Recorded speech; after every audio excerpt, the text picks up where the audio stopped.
Chapter 1690. Published at 9th of March 2023 7:58 and 38 seconds p.m. Chapter 1690. If audio player doesn't work, press stop then play button again. Chapter 1690. First floor. Lionel laughed to himself from within the pagoda, a bright smile on his face. He wasn't too worried about Aina, since Ness was his aunt. The likelihood that she would truly do something to her was very low, not to mention the binding rules of the Void Palace even if she wasn't. As for his reputation, he simply couldn't be bothered to care. Since he was a rich silk pants, he would be a rich silk pants. There would eventually come a day where no one could be bothered to care about what happened here because his achievements would be far beyond their imagination. After he finished chuckling, Lionel looked around with a curious eye. This time, he had entered the pagoda alone, skipping over a few people who had been about to enter. Though he felt a bit bad about that, it couldn't be helped. If he didn't rush in, then he would be caught. Plus, if the Bao Pagoda was anything to go by, they could enter along with him even if he went in first. The surroundings, however, were different from the Bao Pagoda. Rather than standing on a platform in the depths of space, Lionel stood on a large plain that looked like an endless dirt path. The land was dry and smooth, filled with a grayish-brown color. What was interesting, though, was that up above, there was once again an endless depth of space. It made it feel like the expanse of existence was peering down upon him, waiting to watch his performance. Lionel blinked, looking around for a moment until he suddenly felt the ground began to rumble. With a thought, Lionel's chain spear appeared in his hand. However, rather than rattling like it usually did, it was surprisingly calm, eerily so, in fact. But even so, the rumbling of the ground only increased as he gripped his spear. Lionel looked down at his spear, finding it to be decidedly lifeless. It was completely unlike what he had experienced from its presence before. Even back when he had yet to learn about the life grade, he still felt more personality from his spear than he did now. Is this on purpose? It sucked all the spirituality out of my spear. Ignoring the rumbling ground for a moment, Lionel flipped his palm and went through a series of spears, only to find that the feeling was exactly the same. Soon, he realized that the problem extended further than just his spears as well. Even his spear force seemed more tame and languid, as though it was struggling against falling into a deep sleep. This astonished Lionel all the more. Lionel's eyes suddenly sharpened. He had wanted to experiment more, but at that moment, over the dusty horizon, the source of the rumbling ground was quickly coming into view. Horse hooves slammed against the ground, chariots rocked and swayed, their wheels spinning so fast that it seemed as though they might fall off at any time, and a valiant general stood atop a moving tower in the center of it all at the very peak. Despite a distance of easily 3 kilometers separating them even now, Lionel felt as though the general was looking right into his soul. Let alone 3 kilometers, it felt more like they were standing nose to nose, their eyes mere inches apart. A dust cloud rose into the air, a stifling, bloodthirsty aura blanketing the skies to the point the depths of space and stars above almost turned a crimson red. Lionel stood in silence, his narrowed eyes relaxing and his expression becoming a dull cold. He could feel that everything was sealed away. The only strength remaining in his body was his spear force, but even that seemed to be quite weak. And now, he was facing an army made up entirely of Tier 1 existences. Was this really just the first floor trial? Or was it that things worked differently here? How was he supposed to defeat 10,000 experts without his full range of abilities? Especially since they were a well-trained army? Lionel's heart thumped in his chest, pushing against his ribcage and sending surges of blood through his limbs. Even before the army entered a kilometer range of him, his skin was flushed with a warm color, his gaze flickering with a deep battle intent. Whatever this trial was, it was designed to bring out the full potential of his spear domain lineage factor. In that case, he might as well go all out and see what he could learn relying solely on it. As for whether this was just the first floor or not, it seemed that only time would tell him that. With a step, Lionel began to walk forward slowly, his hair fluttering in the wind and his posture straight and unbothered.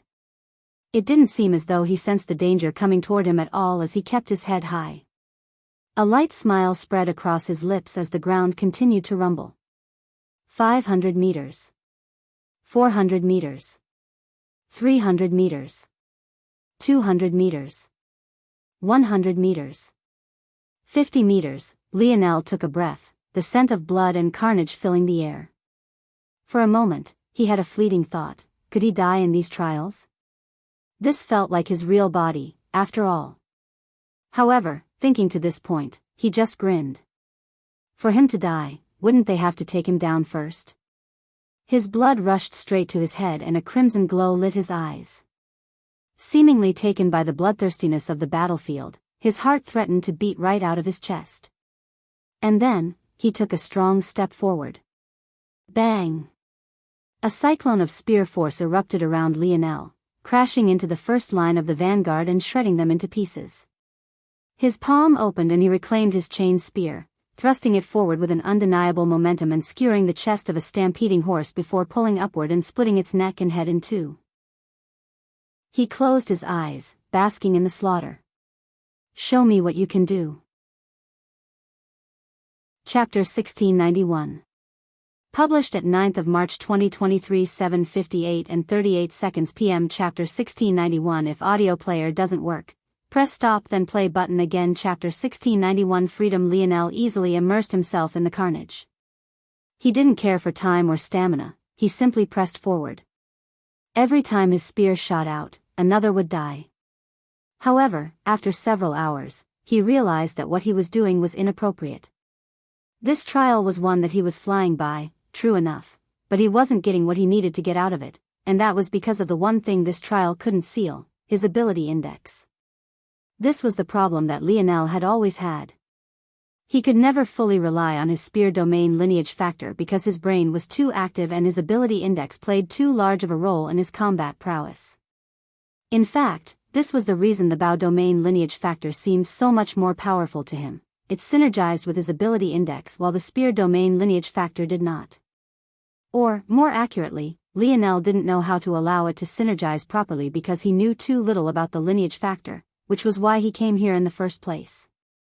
Here, he found himself calculating exactly where to attack, who to attack first, and how to attack to ensure that he could deal with all of the enemies in his range the most effectively. While he was under a great disadvantage battling so many enemies at once, they were at a disadvantage because only so many of them could attack him at once given his size in proportion to their army. Taking advantage of that, with his ability index, it was far easier than it would be for most to deal with this situation. But this was likewise holding him back. Lionel inwardly shook his head. He had made a small breakthrough in this regard when he was battling Miguel for the first time. What had he decided on back then? Whenever he battled, he always brought out his trump cards one by one, building up to revealing his true strength so that he had more cards in his hands to catch his enemy off guard with. But when he took this approach, it also stifled his own potential. That approach to battling lacked confidence, it assumed inferiority, and it necessitated trickery over strength. It was one thing to battle with logic instead of instinct, but the way that he did it was a problem. Even after that breakthrough, Lionel still sunk back into his usual habits. After all, changing who a person was, even for him, was too difficult. He wasn't as much of a machine as he thought he was, he too had his own tendencies, likes and loves. What was the key to fusing his logic and instinct? It was freedom, true freedom. What held him back all this time was his restraint. His logic often became a burden rather than a help to him. When he first stepped into the dimensional verse, he found it difficult to kill because he could logically deduce the value of a life. When he lost Aina, it was his logic that cut her off for good and almost ended in him losing her forever. When he battled, it was his logic that held back his truest potential, only eking out bits and pieces of his strength at a time so that he'd always have something in reserve to pull out and catch an enemy off guard with. But what he hadn't noticed was that this sort of mentality had seeped into the way he did everything. He still hadn't fully reconnected with Aina. He subconsciously limited his own improvement because he never really pushed himself to the fullest extent to begin with. He even restricted his advancements, and because of the so-called boredom this brought about. Lionel didn't believe that his logic was truly a net negative, but it most definitely wasn't a net positive, forcing him to stay stagnant and unmoving. It was like an underlying anchor pulling him down. Sometimes there just wasn't a need to care so much. It was fine to be logical, but if it was also stunting your progress, how logical would that be? Sometimes it was better to be free, to be unrestrained, to let loose a bit. Lionel's spear whistled through the air, his strikes becoming less structured, and his stamina draining much faster, all while the smile on his face seemed much broader. He wanted to find it. He had already touched the surface, but he needed to dig deeper, to find where that balance was. Between his instinct and his logic, where was the dividing line that would allow them to both shine the most optimally? In his fight with Miguel, just touching the surface of this had allowed Lionel's spear force to undergo a qualitative change, giving him a crown and a bright gold spear force. His spear was relentless as his breathing became heavier and his sweat fell like a torrential rain. Those watching might think that he was insane. His fighting style until now had been so reserved, so perfect, so unblemished, but in the blink of an eye he had become so wild and unrestrained. He immediately suffered for it. His body, which hadn't suffered even a single wound, began to split and bleed. Although his killing speed had skyrocketed, so had his stamina consumption. On top of that, the mistakes he made forced him into more and more dangerous situations he had no choice but to brute force his way out of. And yet, his grin only seemed to get wilder. Lionel could still remember the first time he stepped onto a battlefield without the guilt of human lives looming over his head. It was that day in the Camelot zone, faced with an army of demons he didn't care to treat like he had humans. For the first time, he was free, so light, so happy. His blood had boiled, his eyes had lit up, and his force flowed more smoothly than it ever had before. And now, he could feel as though chains hidden deep within his body were loosening one after the other, the whispers of his spear domain lineage factor becoming like roars in his skull. Chapter 1692.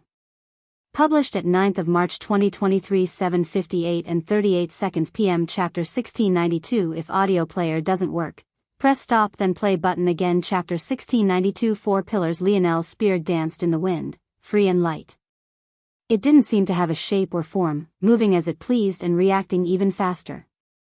Its tip was like a shadow, vanishing beneath the sunlight and reappearing in the least obvious of places. Its shaft was like a flood dragon, roaring through the air and dancing beneath the clouds. His skill in the spear was just the same as it had been before he entered the pagoda. The strength of his grandfather's comprehension was not small, and by grasping it, Lionel had already entered the elite ranks of spearmen. However, what wasn't the same was how his absolute spear domain flowed around him. It blanketed the surroundings, moving like a living, breathing entity as it followed the cadence of his spear. By this point, Lionel had gained an entirely new understanding of the absolute spear domain and how it connected with his spear domain lineage factor. As this connection deepened, he also came to understand that the reason he hadn't been able to parse apart its true strengths was far more complex than he had originally thought. It wasn't just his method of battle that was holding him back, nor was it just his ability index. In addition to these two things, another large factor that held him back was actually a magic system that he had come to love a great deal, Camelot's magic system. A lot of the mechanisms of the spear domain lineage factor overlapped with Camelot's magic system, namely the latter's ability to control atmospheric force and make use of it. The root of the spear domain lineage factor was in controlled range. Everything within Lionel's absolute spear domain could be considered to be an extension of his body, from sensory organs down to even force itself. Within the barriers of the absolute spear domain, the flow of force was absolutely clear and it could be taken to give strength to the spear wielder. This helped bolster the strength of the spear, range and leverage. However, Lionel's mage core gave him a very similar feeling, albeit slightly different.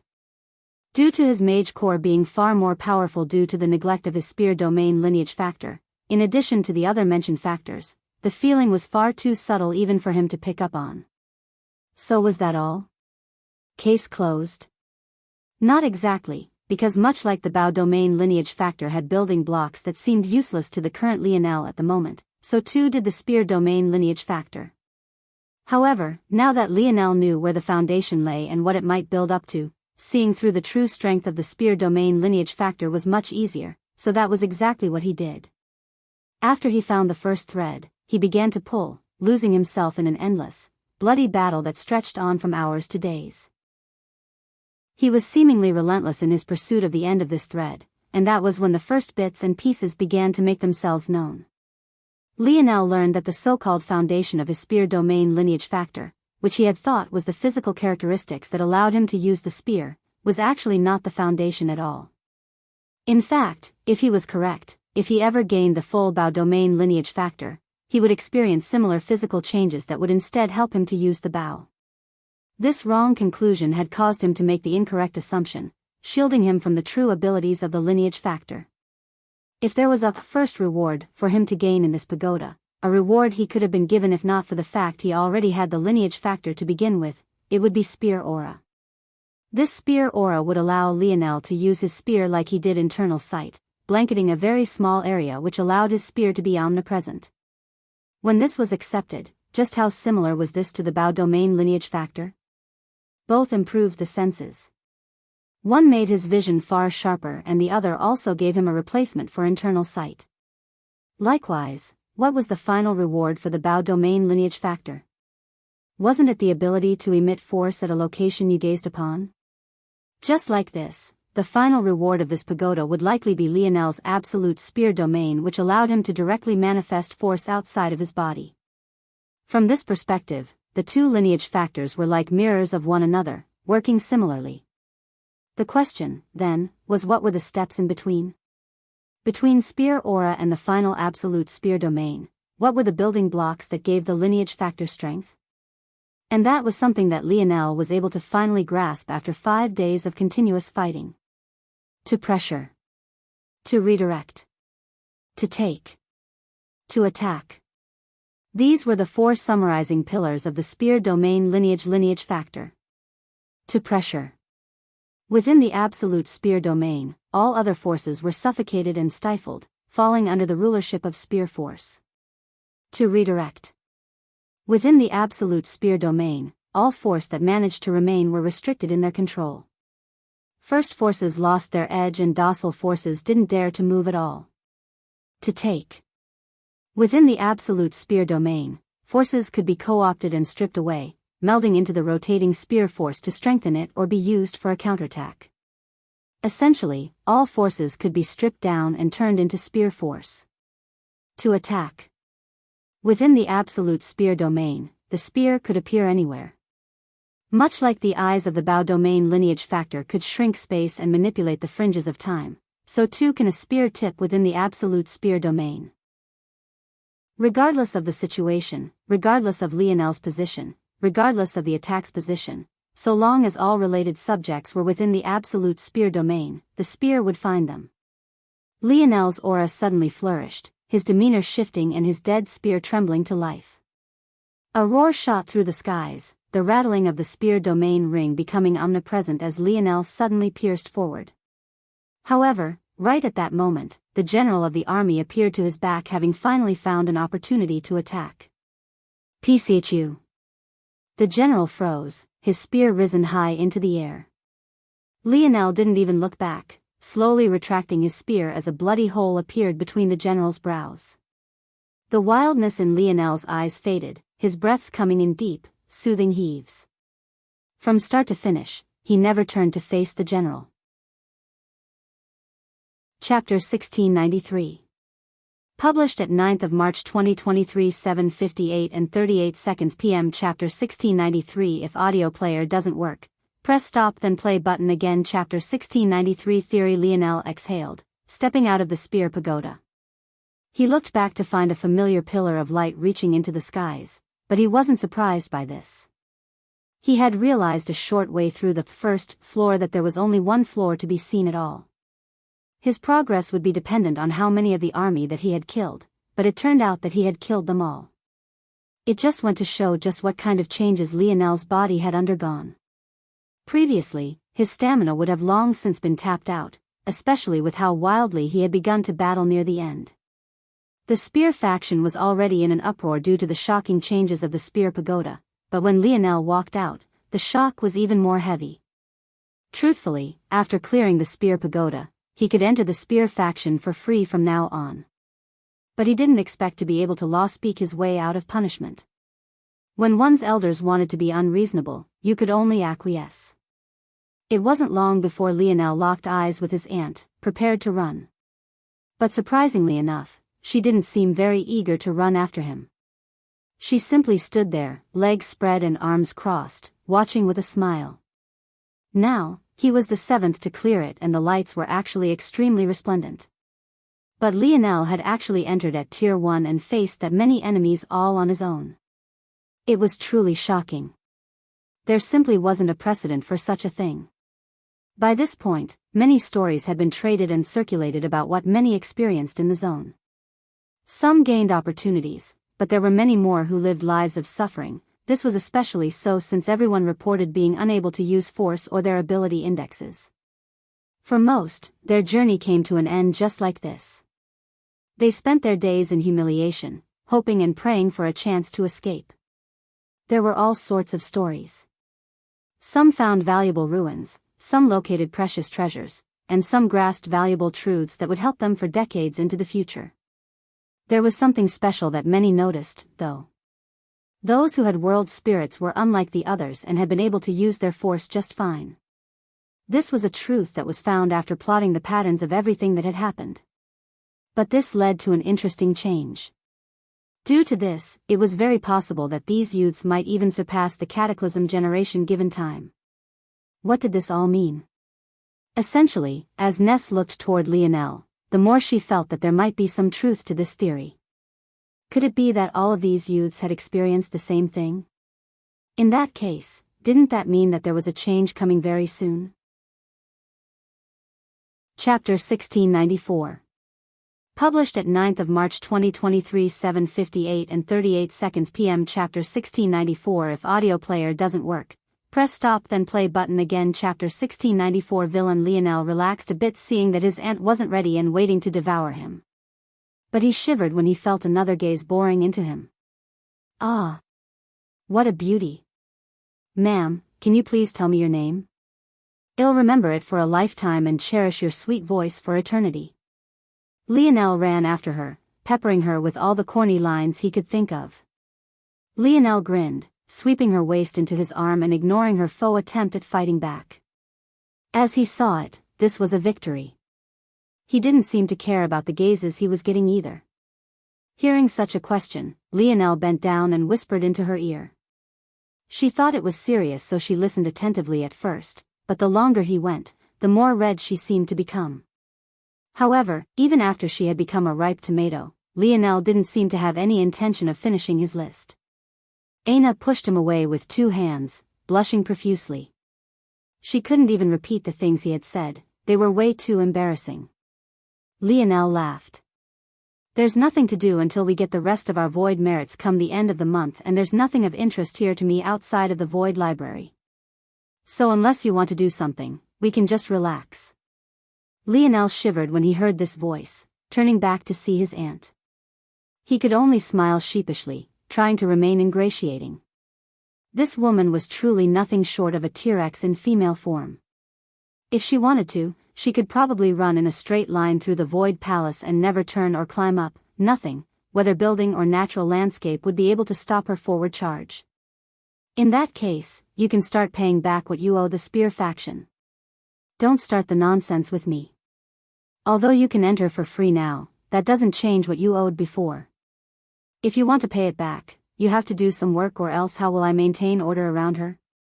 Good, much better than that disobedient father of yours.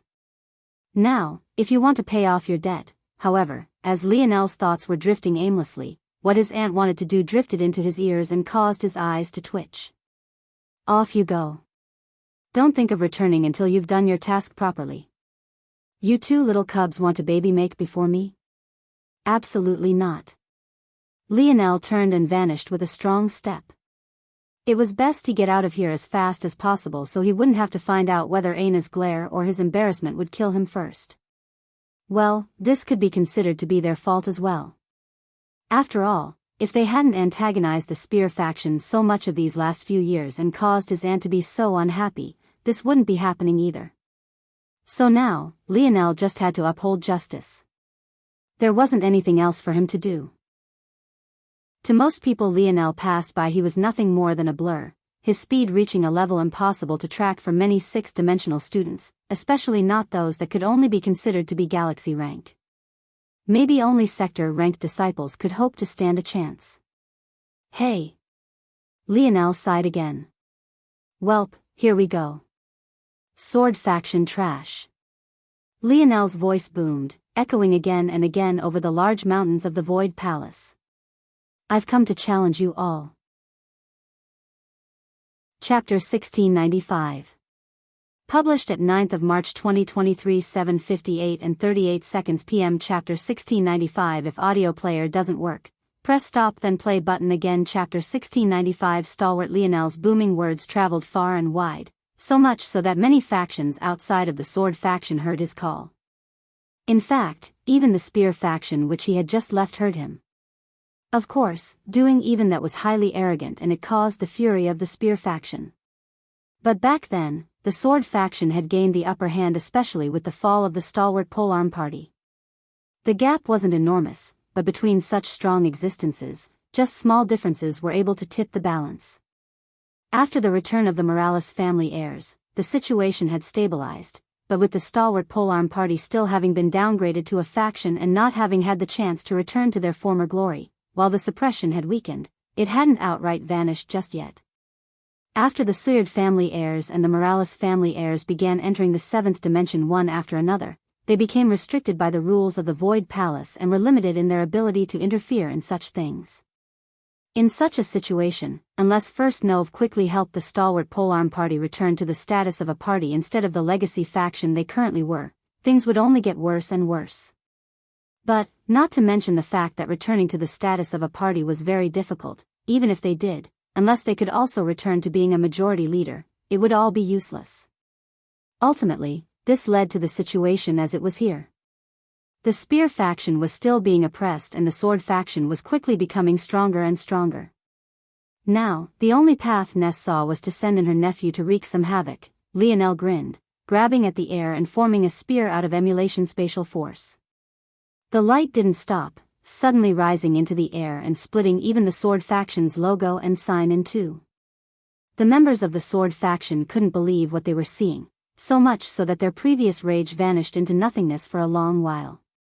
But when it returned, it did so with a vengeance, roars of rage filling the surroundings. A small gust of wind kicked up the dust on the well-paved road as the cries of several sword hums rose into the skies. Lionel's smile didn't fade, the tip of his spear dipping down slightly as he held it forward. Compared to the army he had just battled, these sword faction members seemed too small. Blood flew, limbs danced in the skies and cries of agony replaced the ones of fury.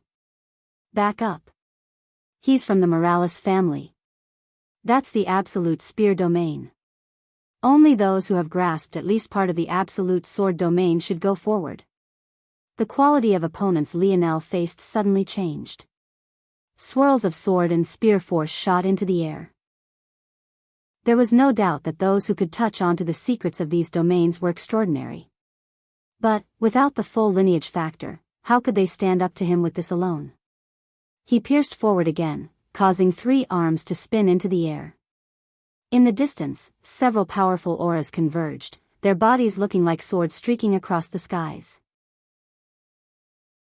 Chapter 1696. Published at 16th of March 2023 6:04 and 34 seconds AM. Chapter 1696. If audio player doesn't work, press stop then play button again. Chapter 1696. Blazing Devil Lionel's spear snaked through the skies, continuing to thrust forward as though he hadn't sensed the coming auras at all. The smile on his face was still there, beaming like a secondary ray of light. It was in stark contrast to the blood and cries that flew around him. From any perspective, he truly looked like a demon incarnate. Stop. The eyes of many of the sword faction that had dulled with despair suddenly lit up. Of the 3 approaching auras, 2 of them were very familiar and were members of the Suyard family. As for the last, although he wasn't a member of the Suyard family, with how popular the sword was as a weapon, how could it be that only the Suyard family would produce astounding talents? Regardless of which of the 3 it was, they had already surpassed Tier 6 of the 6th dimension. Both Suyard family members had a firm grasp of the sword domain lineage factor, while the third of them had completed 70% of the Sword Pagoda. All three of them, while not being members of the Cataclysm generation, were individuals who had entered with the next generation, placing them with the likes of the youths Lionel had met at the Void Tower. And yet, even with all of this being the case, Lionel didn't seem to react to their call at all, his expression casual and unhurried. The three were immediately infuriated. None of them believed that Lionel hadn't heard them, which meant that he had purposely ignored them without a care. They had more reasons than just this to be infuriated as well. After all, the three of them had just been preparing to enter the Sword Pagoda just a moment ago, only to be interrupted by Lionel's arrogant roar. When they entered in range of the battle and saw their fellow swordsmen and women being practically crippled one after another, their gazes went red, especially when they noticed that Lionel was actually using the absolute spear domain. To think that a member of the Morales family would actually come here so arrogantly. The two Suyard family youths flashed forward without hesitation, flipping their palms over to expose radiant swords. The trio appeared just 10 meters from Lionel in the blink of an eye, all three of them launching all-out strikes from the very beginning without showing the slightest hint of mercy. They didn't even consider the rules of the Void Palace. If Lionel was truly crippled, or worse yet, died, that would be trouble they would deal with after the fact. However, just when their sword force was prepared to tear Lionel to pieces, his absolute spear domain trembled, pulsing once and shattering the sword lights into what looked like flecks of broken glass. With a step, Lionel's figure vanished and he appeared before the three, his spear striking out just once, and yet all of suddenly felt as though their lives were in danger. Their pupils constricted and the hairs on the back of their necks stood at attention as their hearts palpitated. Without hesitation, they all raised their swords to block. A strong force pushed against the three of them, causing them all to take heavy steps backward. A grave expression spread across their faces as they looked toward Lionel with a hardly concealed wariness. The strength behind that blow was far too monstrous, and it was clear that his control over the absolute spear domain was at a ridiculous level. But worst of all, his personal strength was still more than enough to overwhelm them even after splitting it into three. The absolute spear domain was, indeed, able to attack multiple people at once, but the drawback was also dividing your attack strength by that many times as well. If this was taken to its logical conclusion, this person was more than 3 times more powerful than each one of them. Their heads shook furiously, unable to believe such a thing. Battle intent raged in their eyes and they stomped the ground hard to stop their backward momentum. Brandishing their swords, they charged forward once again, their sword force radiating outward.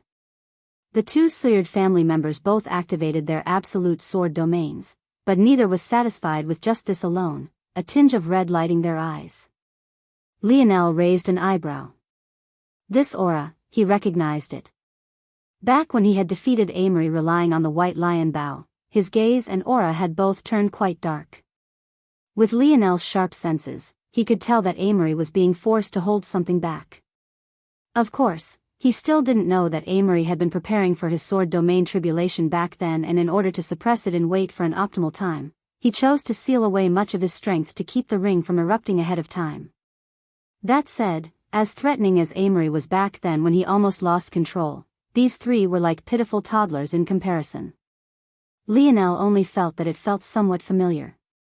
In that case, this should be the lineage factor of the Suyard family. They should be the only other family outside of the Morales who have 2 lineage factors to their bloodline. But, everyone in the Morales family who can awaken both is an heir candidate. Could it be that these 2 are also heir candidates? What Lionel didn't know was that the Suyard family lineage factor worked differently. Much like most lineage factors, their main lineage factor, or the equivalent of the Morales family's metal synergy lineage factor, could be awakened in degrees.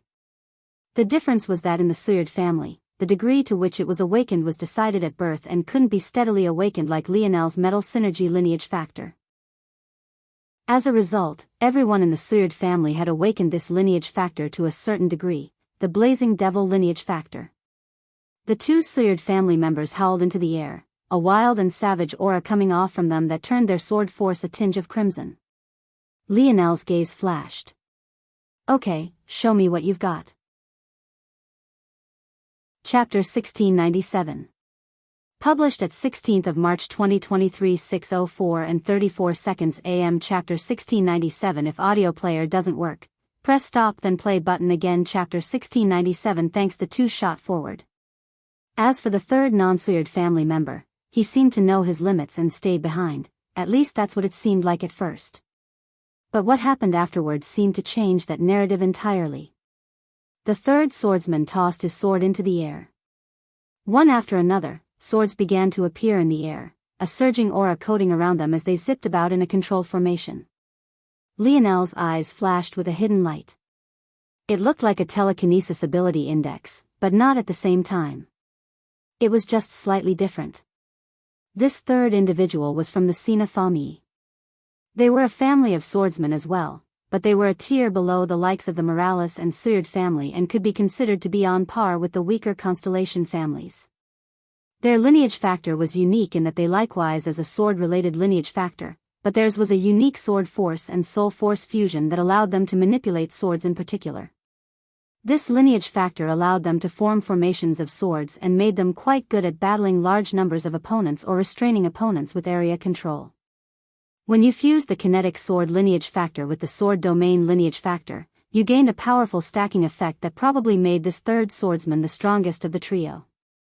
Lionel's brows couldn't help but raise with a hint of surprise as he tapped the ground with his foot, retreated for a moment and parried the two Suyard family members with a single thrust. Lionel found his wrist vibrating slightly at the impact. Oh! The strikes were far more powerful than he had anticipated. Another drawback of splitting his attack was the effect of doubling the rebound.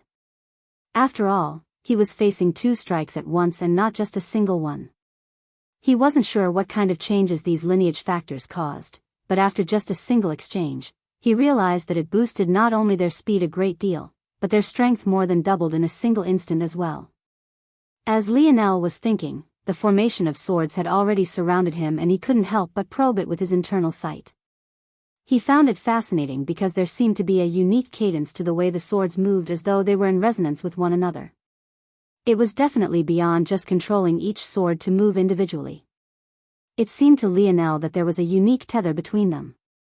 The movement of one followed the movement of them all like the ring of a chime.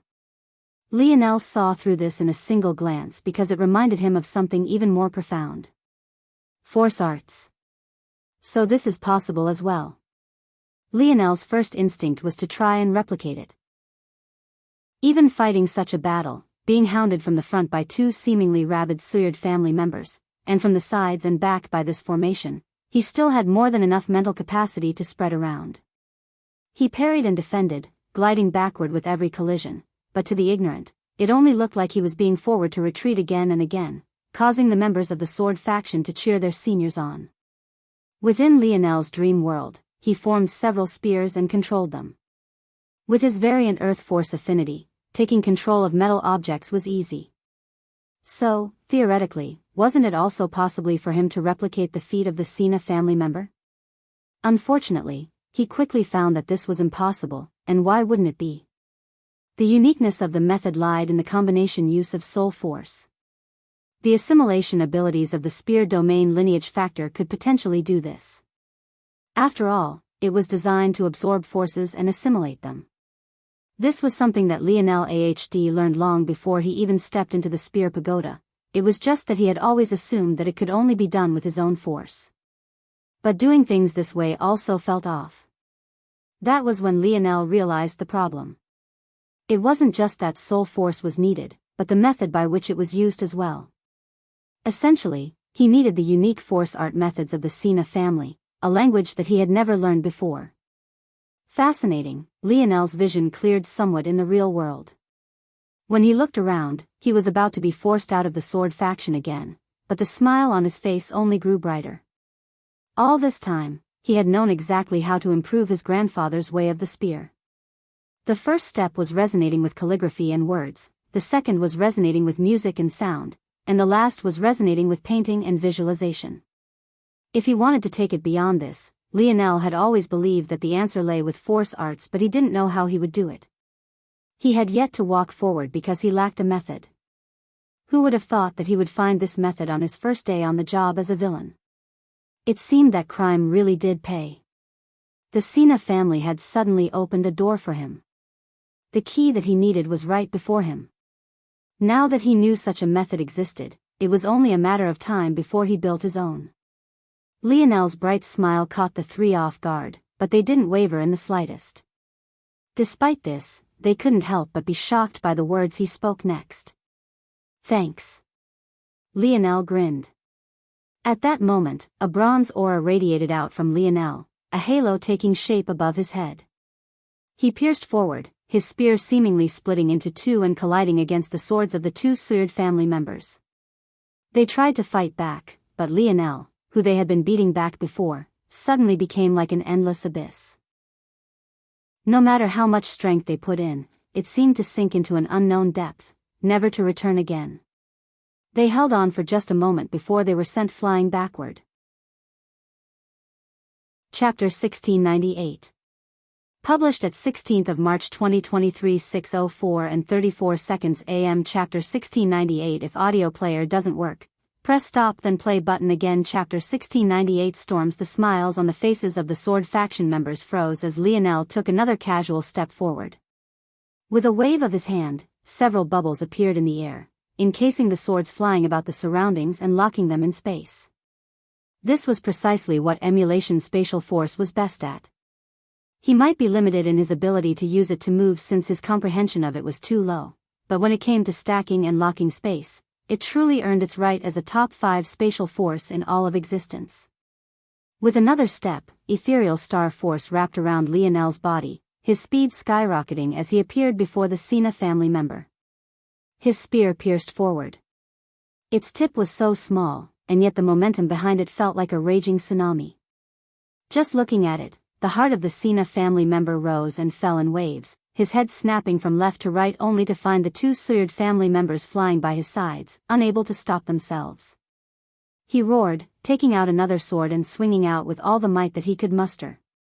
But before he could even finish his strike, the aura of Lionel's absolute spear domain shredded his accumulating force to pieces, assimilating his sword force and making the rushing tsunami grow all the taller.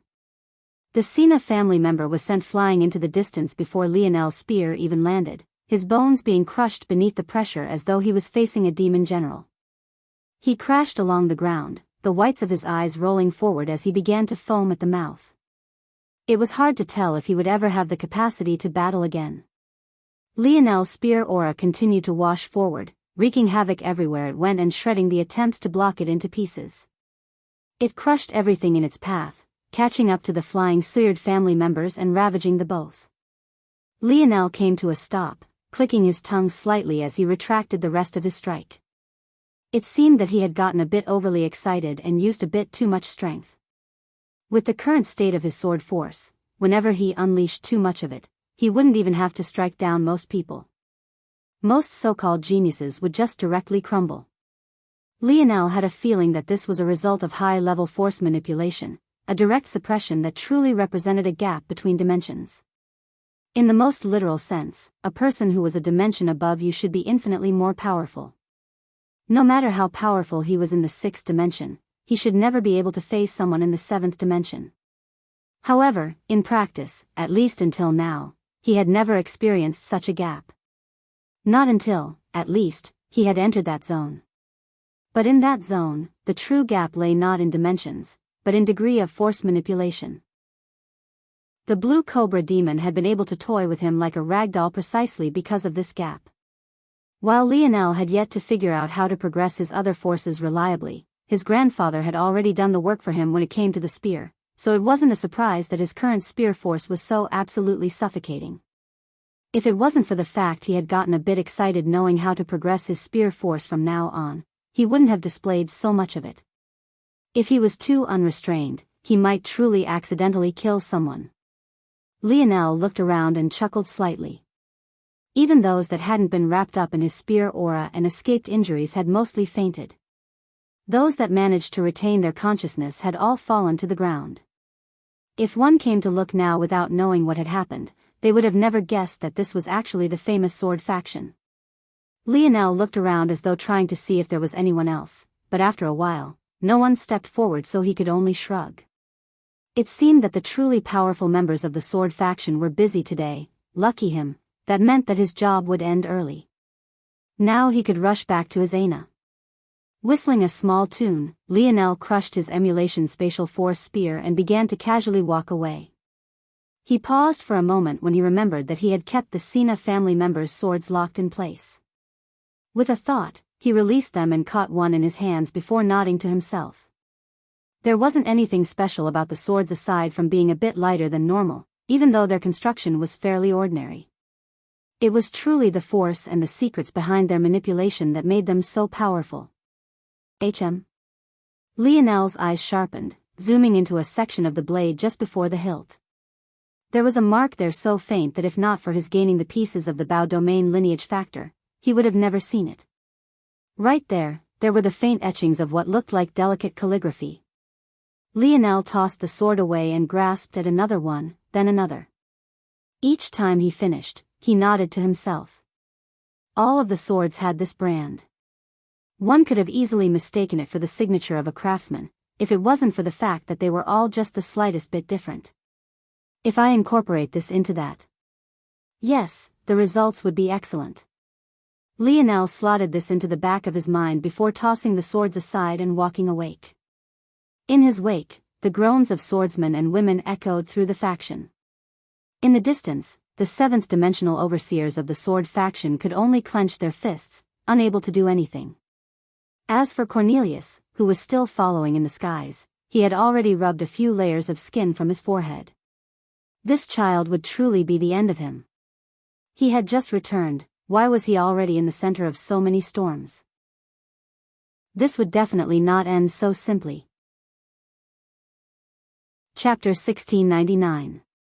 Published at 16th of March 2023 6:04 and 35 seconds AM. Chapter 1699. If audio player doesn't work, press stop then play button again. Chapter 1699. Waves, and, sorry everyone, have a splitting headache right now, so I only managed to squeeze out 2 chapters.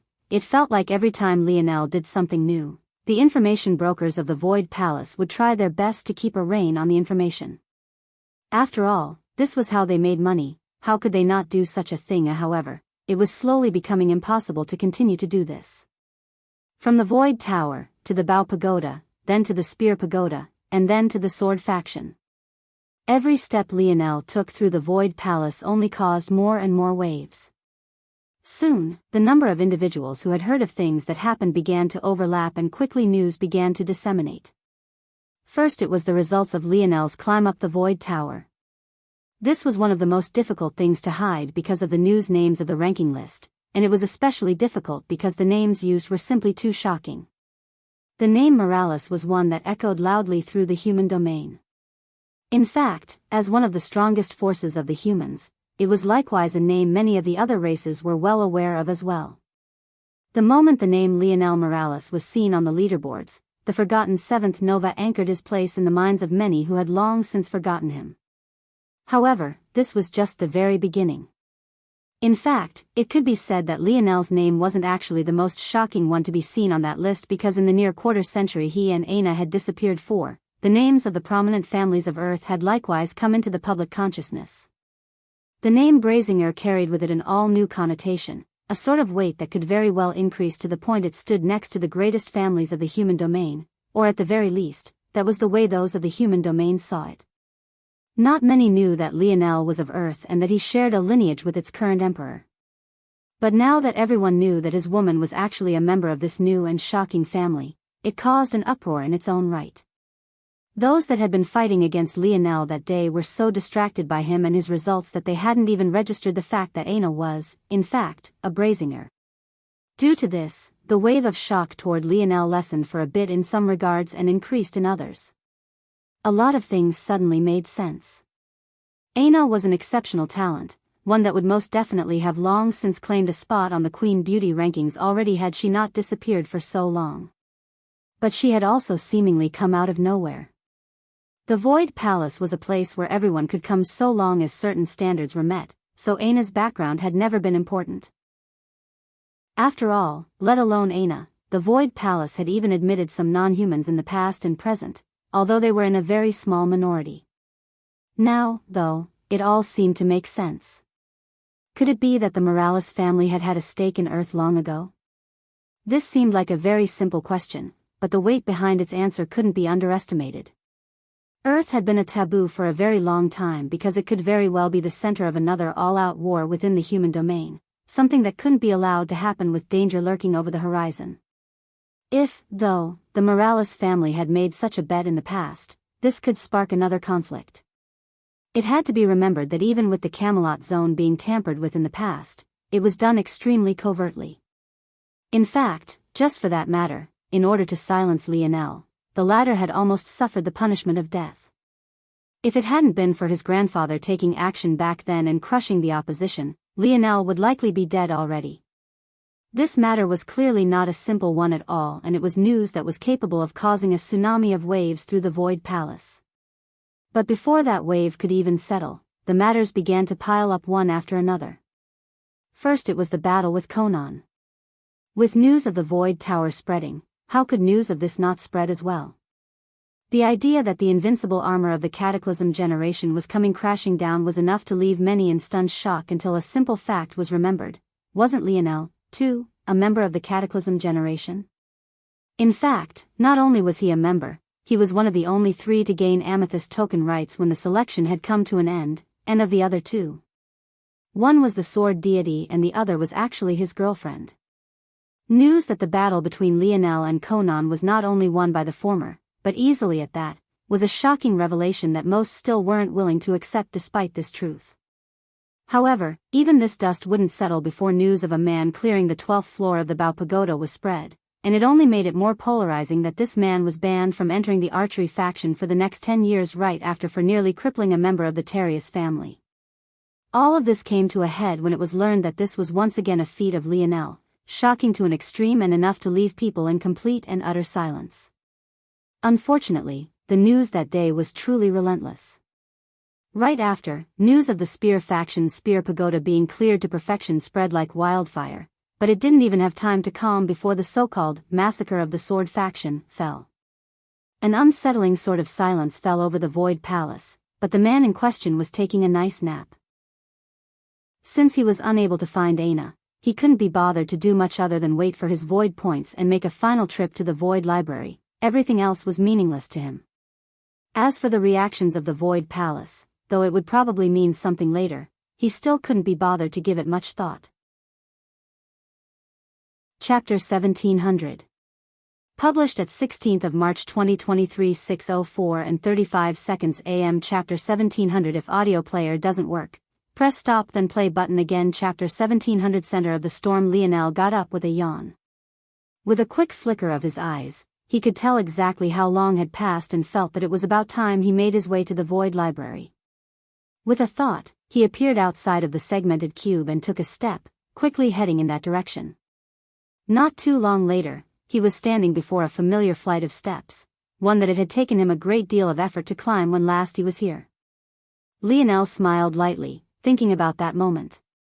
Because he only had 24 hours back then, he was in a great rush, so he had gone right from the stairs to the library, even wasting an instant recovery so that he would be in the best shape possible so that he could minimize the time he wasted. Now, however, Lionel didn't think that so much was necessary. These stairs that had been daunting before felt so very normal to him now. With a step, he vanished, leaping hundreds of stairs at once as he blazed a path upward, leaving many who were still climbing in his dust. Even as he moved, his speed only seemed to become faster and faster. By the time he looked up, he could already see the shadow of the library, the smile on his face widening. Lionel stomped his foot hard when he next contacted the ground, propelling himself upward with a wind-tearing momentum. Bang! He landed heavily at the top of the stairs, several glances landing on him all at once.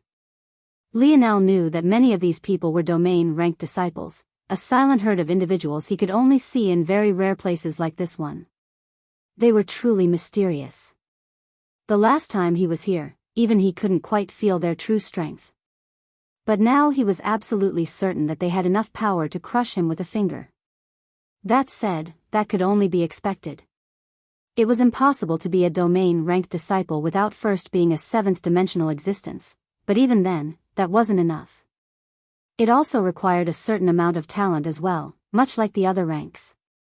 Of course, just stepping into the 7th dimension alone was a testament to one's talent. The 6th dimension could be considered to be a huge watershed, even more so if you were following the God path. If one had enough time, they could brute force their way into the 5th dimension, but entering the 6th required a certain level of personal achievement, something that placed you far above the masses. The 7th dimension was an even more exaggerated version of this, leaving it as a watershed reserved for only the cream of the crop of an already small population. But these domain-ranked disciples were even a step above that. It was no wonder it was so difficult for the past Lionel to see through them. Still, Lionel just smiled lightly and stepped toward the library's doors before he entered a familiar world of darkness. All around him, the bits and pieces of the network that he had already formulated lay untouched. Lionel took a breath and he sunk into a state of meditation, spreading his starry spirit domain outward. Over these last few days of sleep, he had allowed his mind to adjust to its most ultimate state, but he had also considered other things quite thoroughly. There seemed to be a very special connection between the best resources of the Void Palace. Whether it was the pagodas, the Void Tower, or the Void Library, all of them had a very thin thread connecting them all, Dream Force. It wasn't too obvious at first, but Lionel felt that there had to be a reason for all of this, and he felt that it was even more obvious when it was considered that the only place he ever saw domain-ranked disciples was in this very place. If the domain-ranked disciples knew of Lionel's thoughts, they would be quite shocked. This was because the reason for these matters was only made known to them after they reached their current disciple rank. Before that, they were in the dark like everyone else. Lionel also hadn't forgotten his shocking realization about zones and how their very being seemed to be formed of dream force as well, to the point where he was even able to use his affinity to find secrets within it. However, all of these bits and pieces of information led him nowhere. He didn't have an answer for it all and he could only sit in idle curiosity, unless, that is, he could find a potential answer here. Lionel knew that he was running out of time in the Void Palace. Those lurking enemies of his in the darkness might have let him stay for a bit longer if he was weaker or more low profile, but they would soon realize that the more time he was given, the more difficult it would be for them to do what they wanted to do. In that case, this meant that Lionel would only have one go at this, one final stretch within the Void Library, one final chance to learn everything it had to offer. Lionel's eyes snapped open, his force rushing out like a tsunami. One after another, floating motes of light rushed toward him in batches of dozens at a time. Unlike the previous time where he biased it with spatial force research, this time, he didn't discriminate against anything.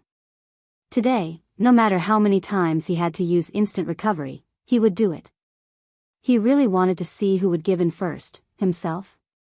Or the Void Library? As Lionel's battle was beginning, the machinations that he was certain would unfold had indeed begun to. But the location where they began would be a surprise even to him, albeit quite a small one.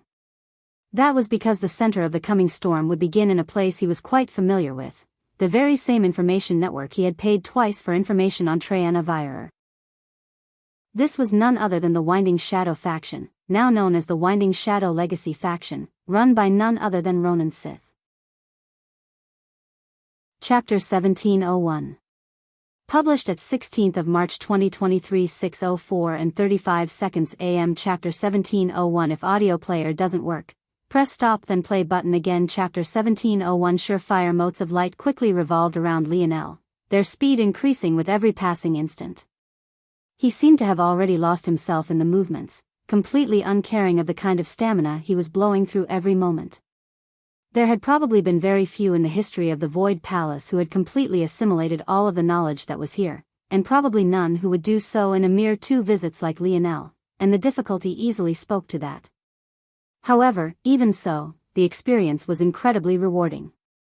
After Lionel had assimilated all of the 4th-dimensional information in the Void Library, he had finally gone from an ignorant boy to someone who could be considered to have firmly stepped into the dimensional verse. Although there were still some simple matters that he didn't quite grasp, they were so insignificant that they didn't mean much on a large scale. Now, however, Lionel was quickly not only becoming well informed, but he was even becoming more informed than most. It was like the difference between an individual finishing grade school and someone who had worked their way up to a doctorate, but the main distinction here was that rather than having this doctorate in just one field, Leon was quickly gaining them in everything. Studies and research papers on spatial force were just the tip of the iceberg. In fact, it could be said that they were among the rarest research conducted purely because of how rare spatial force was. There were more research papers on niche elemental forces than there was for spatial force on the whole.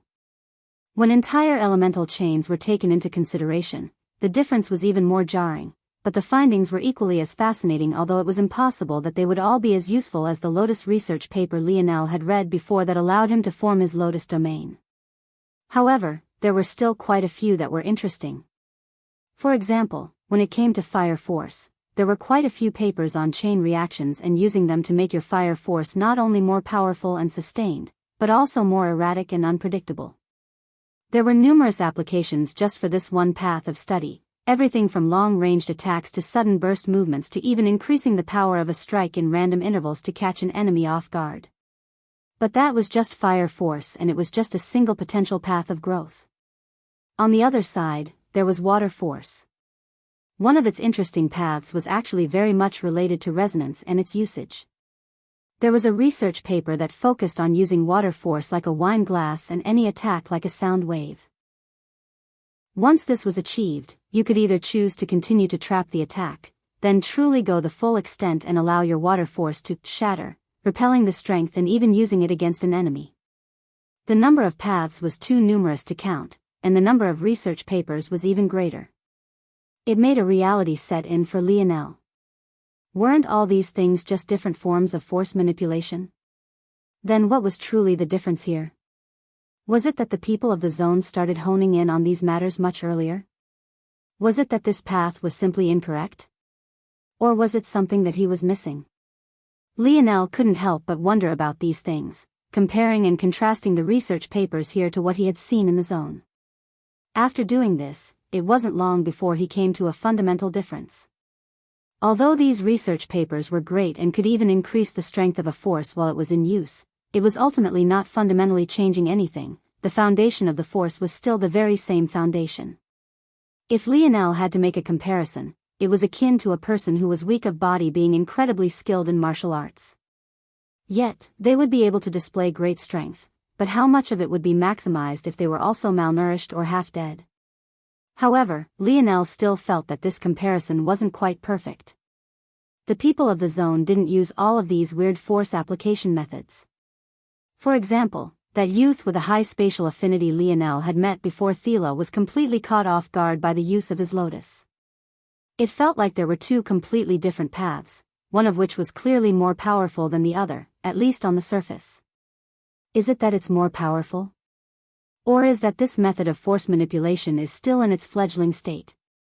Just look at how many research papers there are here, and how many of them test the very same thing just in slightly different ways. The history of the Void Palace is about 500,000 years from my understanding, but just from a casual look through the Olidark family's library I was able to see that the history of that zone is easily 100 times that, and that's just from the perspective of one of its weaker families. Who knows how much those much stronger families and organizations can see back? If you look at things like this, the human domain just hasn't had enough time to truly flesh out this method of force manipulation. But Lionel was a bit hesitant to just accept this with open arms. The reason was that it was too difficult to tell what the end of the road had for this path. While it could potentially match the road the zone had taken in the future, there was no guarantee. However, on the other hand, it wasn't as though Lionel had a surefire method waiting for him on the other side either. Even if he started down this more vetted path, there was nothing to assure him that he was even taking the right steps. Chapter 1702. Published at 16th of March 2023 6:04 and 35 seconds AM. Chapter 1702. If audio player doesn't work, press stop then play button again. Chapter 1702. Omen. Lionel didn't force himself to make a decision, still focused on assimilating more. However, part of his mind still wanted to feel like he was headed in the right direction, so he allotted some of his thoughts to organize this information slowly. Ultimately, the main difference between the two paths was that one was focused on physical manifestations of change while the other was more focused on ethereal manifestations. Wait, Lionel had quite a real-world example of this, did he not? His grandfather's step-by-step progression from calligraphy to painting, which category did it fall into? Was it physical? Or ethereal? There was no fundamental change to the way Lionel utilized his spear force. It was fundamentally a change that occurred on the ethereal level, changing the artistic conception that breathed power into his spear. That was that, case closed. Right? But when looked at from a different angle, it was also a physical change. After all, Lionel was consciously manipulating his spear force with the use of his dream class technique to form a different demeanor by which he could project a powerful artistic conception. Due to this, he had found it difficult even to properly use his spear domain lineage factor, as it required a more ethereal comprehension. On its face, this was clearly a contradiction. But maybe that was because his way of framing it was wrong from the very beginning. Although the manifestation was ethereal, didn't it have a physical presence? Weren't the changes that happened ethereally used to catalyze real-world changes? So no, the difference here couldn't possibly be a matter of physical and ethereal, it was deeper than that. Lionel felt that he was on the cusp of understanding something, but it was too profound for him to quite grasp. Even as he tore through the research papers, he still couldn't quite find his answer. For the first time, he felt that his intelligence actually wasn't high enough, and it was quite frustrating. In truth, Lionel was being too hard on himself. Enlightenment wasn't meant to come in endless waves, and even when they did, there would be peaks and valleys. These were things meant to be researched over the course of a lifetime, not just grasped in a single day. But Lionel just kept pushing. He didn't want to understand it all at once. What he wanted was a spark, a single ignition that would light the small fire he would protect until it became a raging inferno. So, he turned to an ability he had relied on for years, his dreamscape. Lionel created his dreamscape, ironically, within a library as well, although it was very different from this one. That library had been Camelot's library. The purpose of the ability was to act as a sort of network of miniature brains in Lionel's mind. In everyday life, no matter what he came across, or how small the detail, he would subconsciously arrange it into one of his dreamscapes by category. By now, Lionel had millions of tiny dreamscape in his dream world, each one with a different network of information and many of them with overlapping redundancies, but that was the point. Oftentimes, brains got distracted, they forgot important details, or took into consideration useless details. Even for someone as smart as Lionel, he was fallible and could make mistakes. But that was where his dreamscape came in. Each one was like a uniquely designed software for a very specific task, and as such, whenever a link was made in one of them, a spark would light and Lionel would immediately be alerted. This time, as he built a new dreamscape, Lionel stripped down all the useless jargon and only built it up with what he needed the absolute most. There were scenes of Phila's force manipulation, of the Cobra demons, even of Mistress Olidark's. On top of that, he added bits and pieces of the most interesting research papers he had read, some of which he planned to incorporate himself and others of which he only wanted to use for reference as he felt he had better ideas on how to apply them elsewhere. The hours passed and Lionel's speed of assimilating his network only seemed to increase. What he didn't know was that after the first 24 hours passed, there was a sudden change. Outside of the Void Library there was an inconspicuous board that was easy to miss. It too was filed with names. However, this board was easily ignored because there were hardly ever changes to it, nor was there any movement. This board was a leaderboard, but it was maybe the most unique leaderboard of Void Tower because no one quite understood what it was for. All anyone knew was that there was a name match with a number. The higher the number, the higher the name. First place, Cynthia Oman, 83. 29. This first-place name had remained undisturbed for decades. In fact, this individual was no longer even a domain-ranked disciple of the Void Palace. No, instead, they were the members of the only other family that could hope to stand against the Morales and the Suyard family without the backing of an alliance. However, despite this being so, this family was still the head of maybe the strongest alliance there was in the human domain. The Oman family. Or, as most would recognize them as, the head of the Force Crafting Guild Alliance. As for the number 83. 29, it wasn't a normal number at all. Rather, it was actually a percentage. As for what it represented, it was the percentage of the Void Library integrated into her network. Of course, this Cynthia Oman had another famous title, and that was as the woman who should have been the wife to Velasco Morales, or as many called her, the scorned Queen Beauty. There were just 100 names on this unchangeable list, but at that moment, there was a change at the 100th spot. 100th place, Leonel Morales, 21. 38. Chapter 1703. Published at 16th of March 2023 6:04 and 35 seconds AM. Chapter 1703. If audio player doesn't work, press stop then play button again. Chapter 1703. 100%. The sudden change to the list, despite the fact it was rarely paid attention on the whole, was enough for all of the domain-ranked disciples to look at once. In that instant, the Void Library went from a quiet ambience to suddenly being forced to withstand a rushing wind. Their gazes sharpened, focusing on the name. When they saw the name Morales, their brows couldn't help but shoot up. There were 4 other Morales family members on the list, but this wasn't too surprising. The Morales family was the only crafting power capable of competing against the Force Crafting Guild in terms of quality of materials output, although they had no way of keeping up with quantity. With the design of the Void Library, those with greater mental properties would perform better. As such, it wasn't too surprising that the Morales family would have such a showing. However, what shocked them was that they didn't recognize this Leonel Morales name. If the disciples below were detached from Leonel's legend, at least in the beginning, then the domain-ranked disciples were even more so. They were disconnected from the world and only really paid attention to their improvement. If there was anyone or any group that they did know about, it was most definitely the 7th-dimensional individuals of the Void Palace, as they were the only ones with a chance to one day become domain-ranked disciples. But what was shocking was that they didn't know this young man, so logically this could only mean that Leonel wasn't in the 7th dimension. Such a realization made their hearts skip a beat. This had to be a rare genius, but to think that this would actually happen twice. That was because right now the 2nd-ranked individual on the list was another great anomaly. 2nd place, Yuri Brazinger, 81. 87. Not only were the 2 top places women, but both happened to be 2 women who hated Leonel's guts. The first wasn't his fault, as that could only be blamed on his father's crimes. But as the saying went, like father, like son. Leonel had crimes of his own, cries that Yuri was very much aware of. When Yuri appeared on the scene to enter the Void Library, it was said that she managed to reach such a level of completion after just a single visit. But after this first visit, she turned around and left, never to return again. Others might be unaware of why this was, but the domain-ranked disciples weren't so ignorant.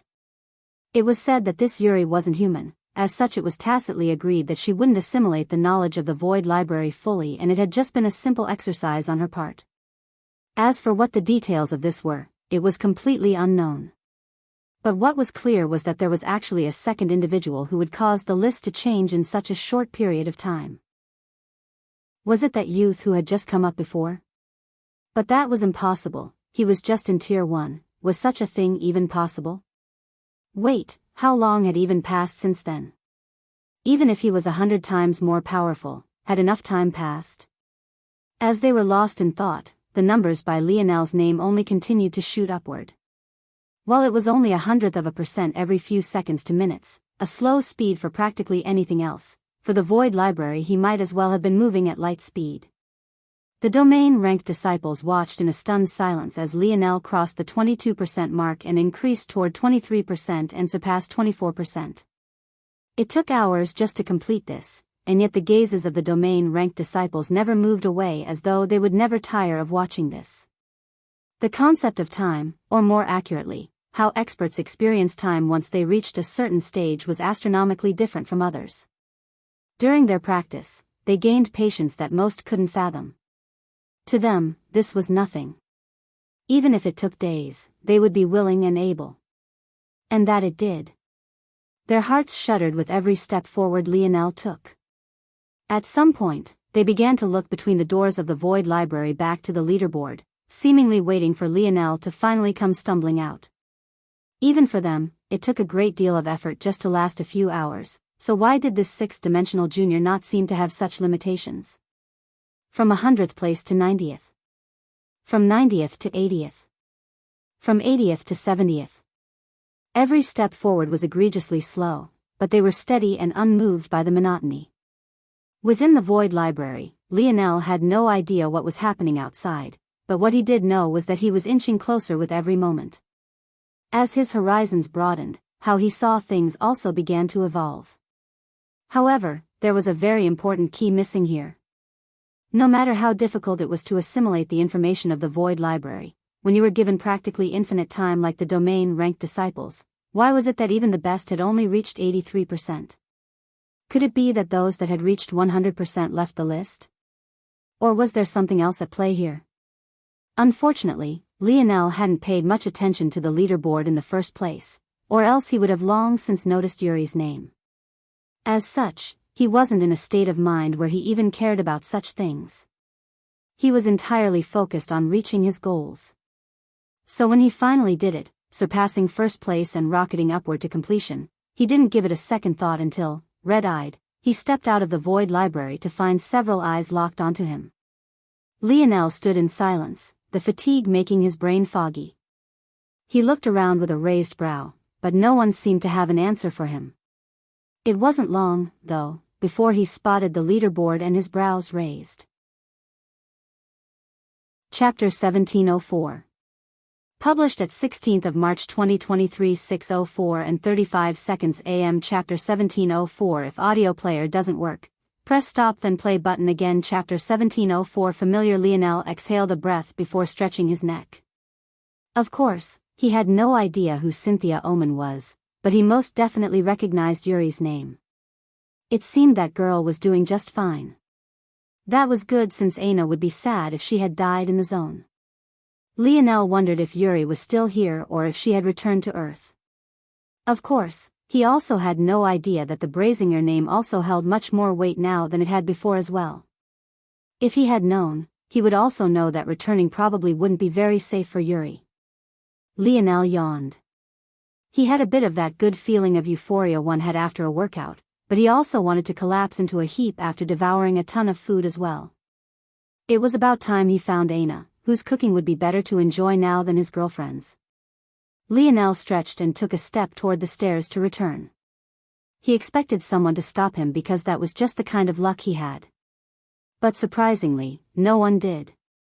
Everything felt quite eerily silent and no one said a word as Lionel vanished down the steps.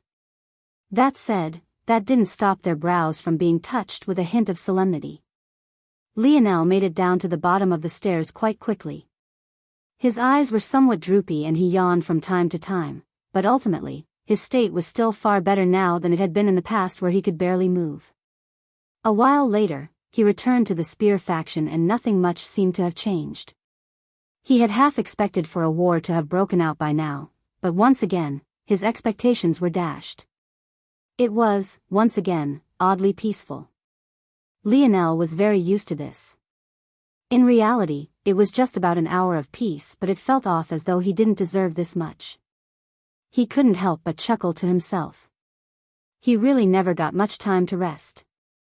The last time he did was thanks to his mother twisting the rules of the Void Palace for his sake, but that almost resulted in a disaster because they were dumped right into the selection right after.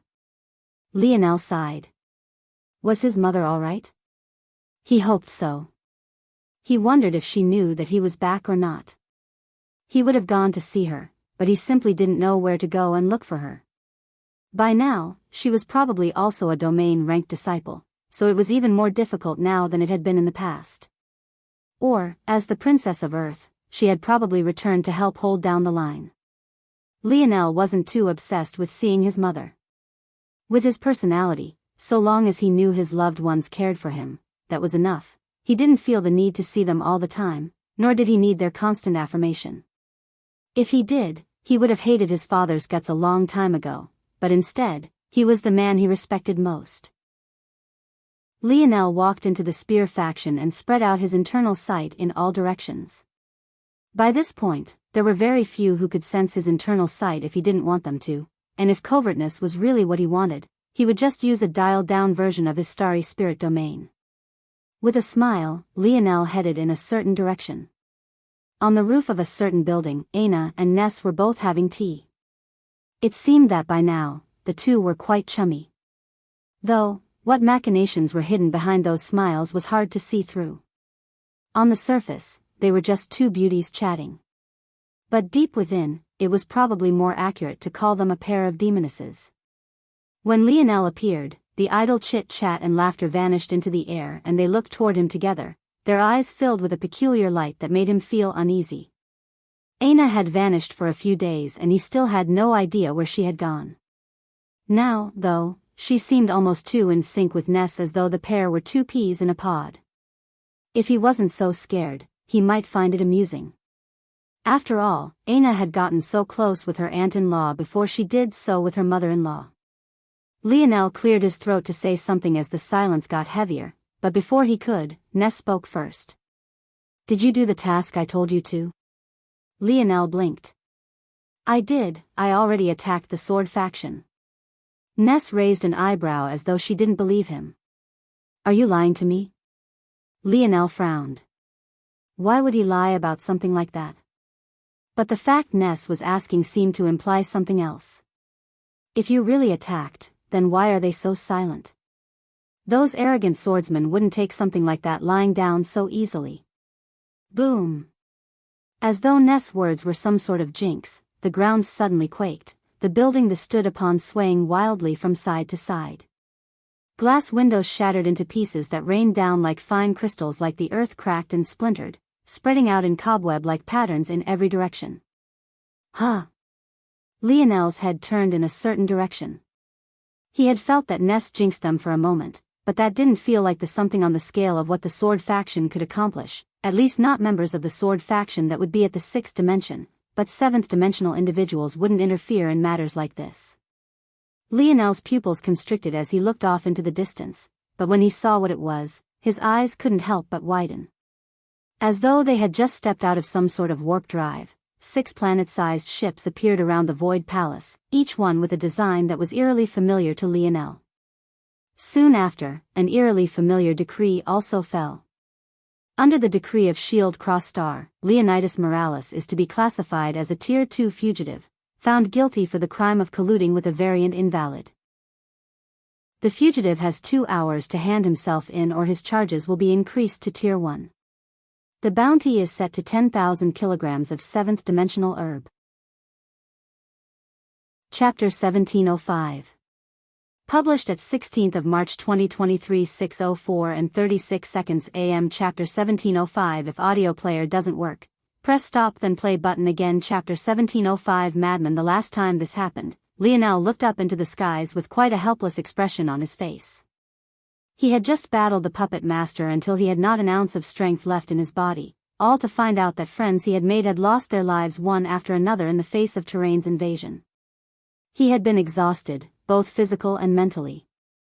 As a young man who had entered the dimensional verse at a mere 17 years of age, passing his 18th birthday in a Mayan tomb of all things, he hadn't gotten a chance to breathe not a single time. It just felt relentless, as though the world itself wouldn't calm until it reaped his life away. However, when he looked up into the skies this time, after his gaze settled and he understood what was happening, he actually chuckled. He found it all to be amusing, as though they had all set the table for an excellent comedy show designed just for him. He was no longer than 18-year-old youth. His 24th birthday had passed not long ago and the strength he held in the palm of his hands was nothing like it had been in the past. He stood taller, his shoulders were broader, his stance more solid. He knew what he wanted in life, and things that used to make him wince in pain and shiver in terror no longer even made him blink. There was a point in his life where the greatest pain to him was simply opening up the first doors of his metal synergy lineage factor, but just a few weeks ago he had suffered a fate of being eaten alive and actually managed to maintain his sanity. There was a point where he was ignorant of the ways of the dimensional verse, shocked and awed by the littlest of things, but now he held maybe more knowledge in his mind than even the Void Elders themselves.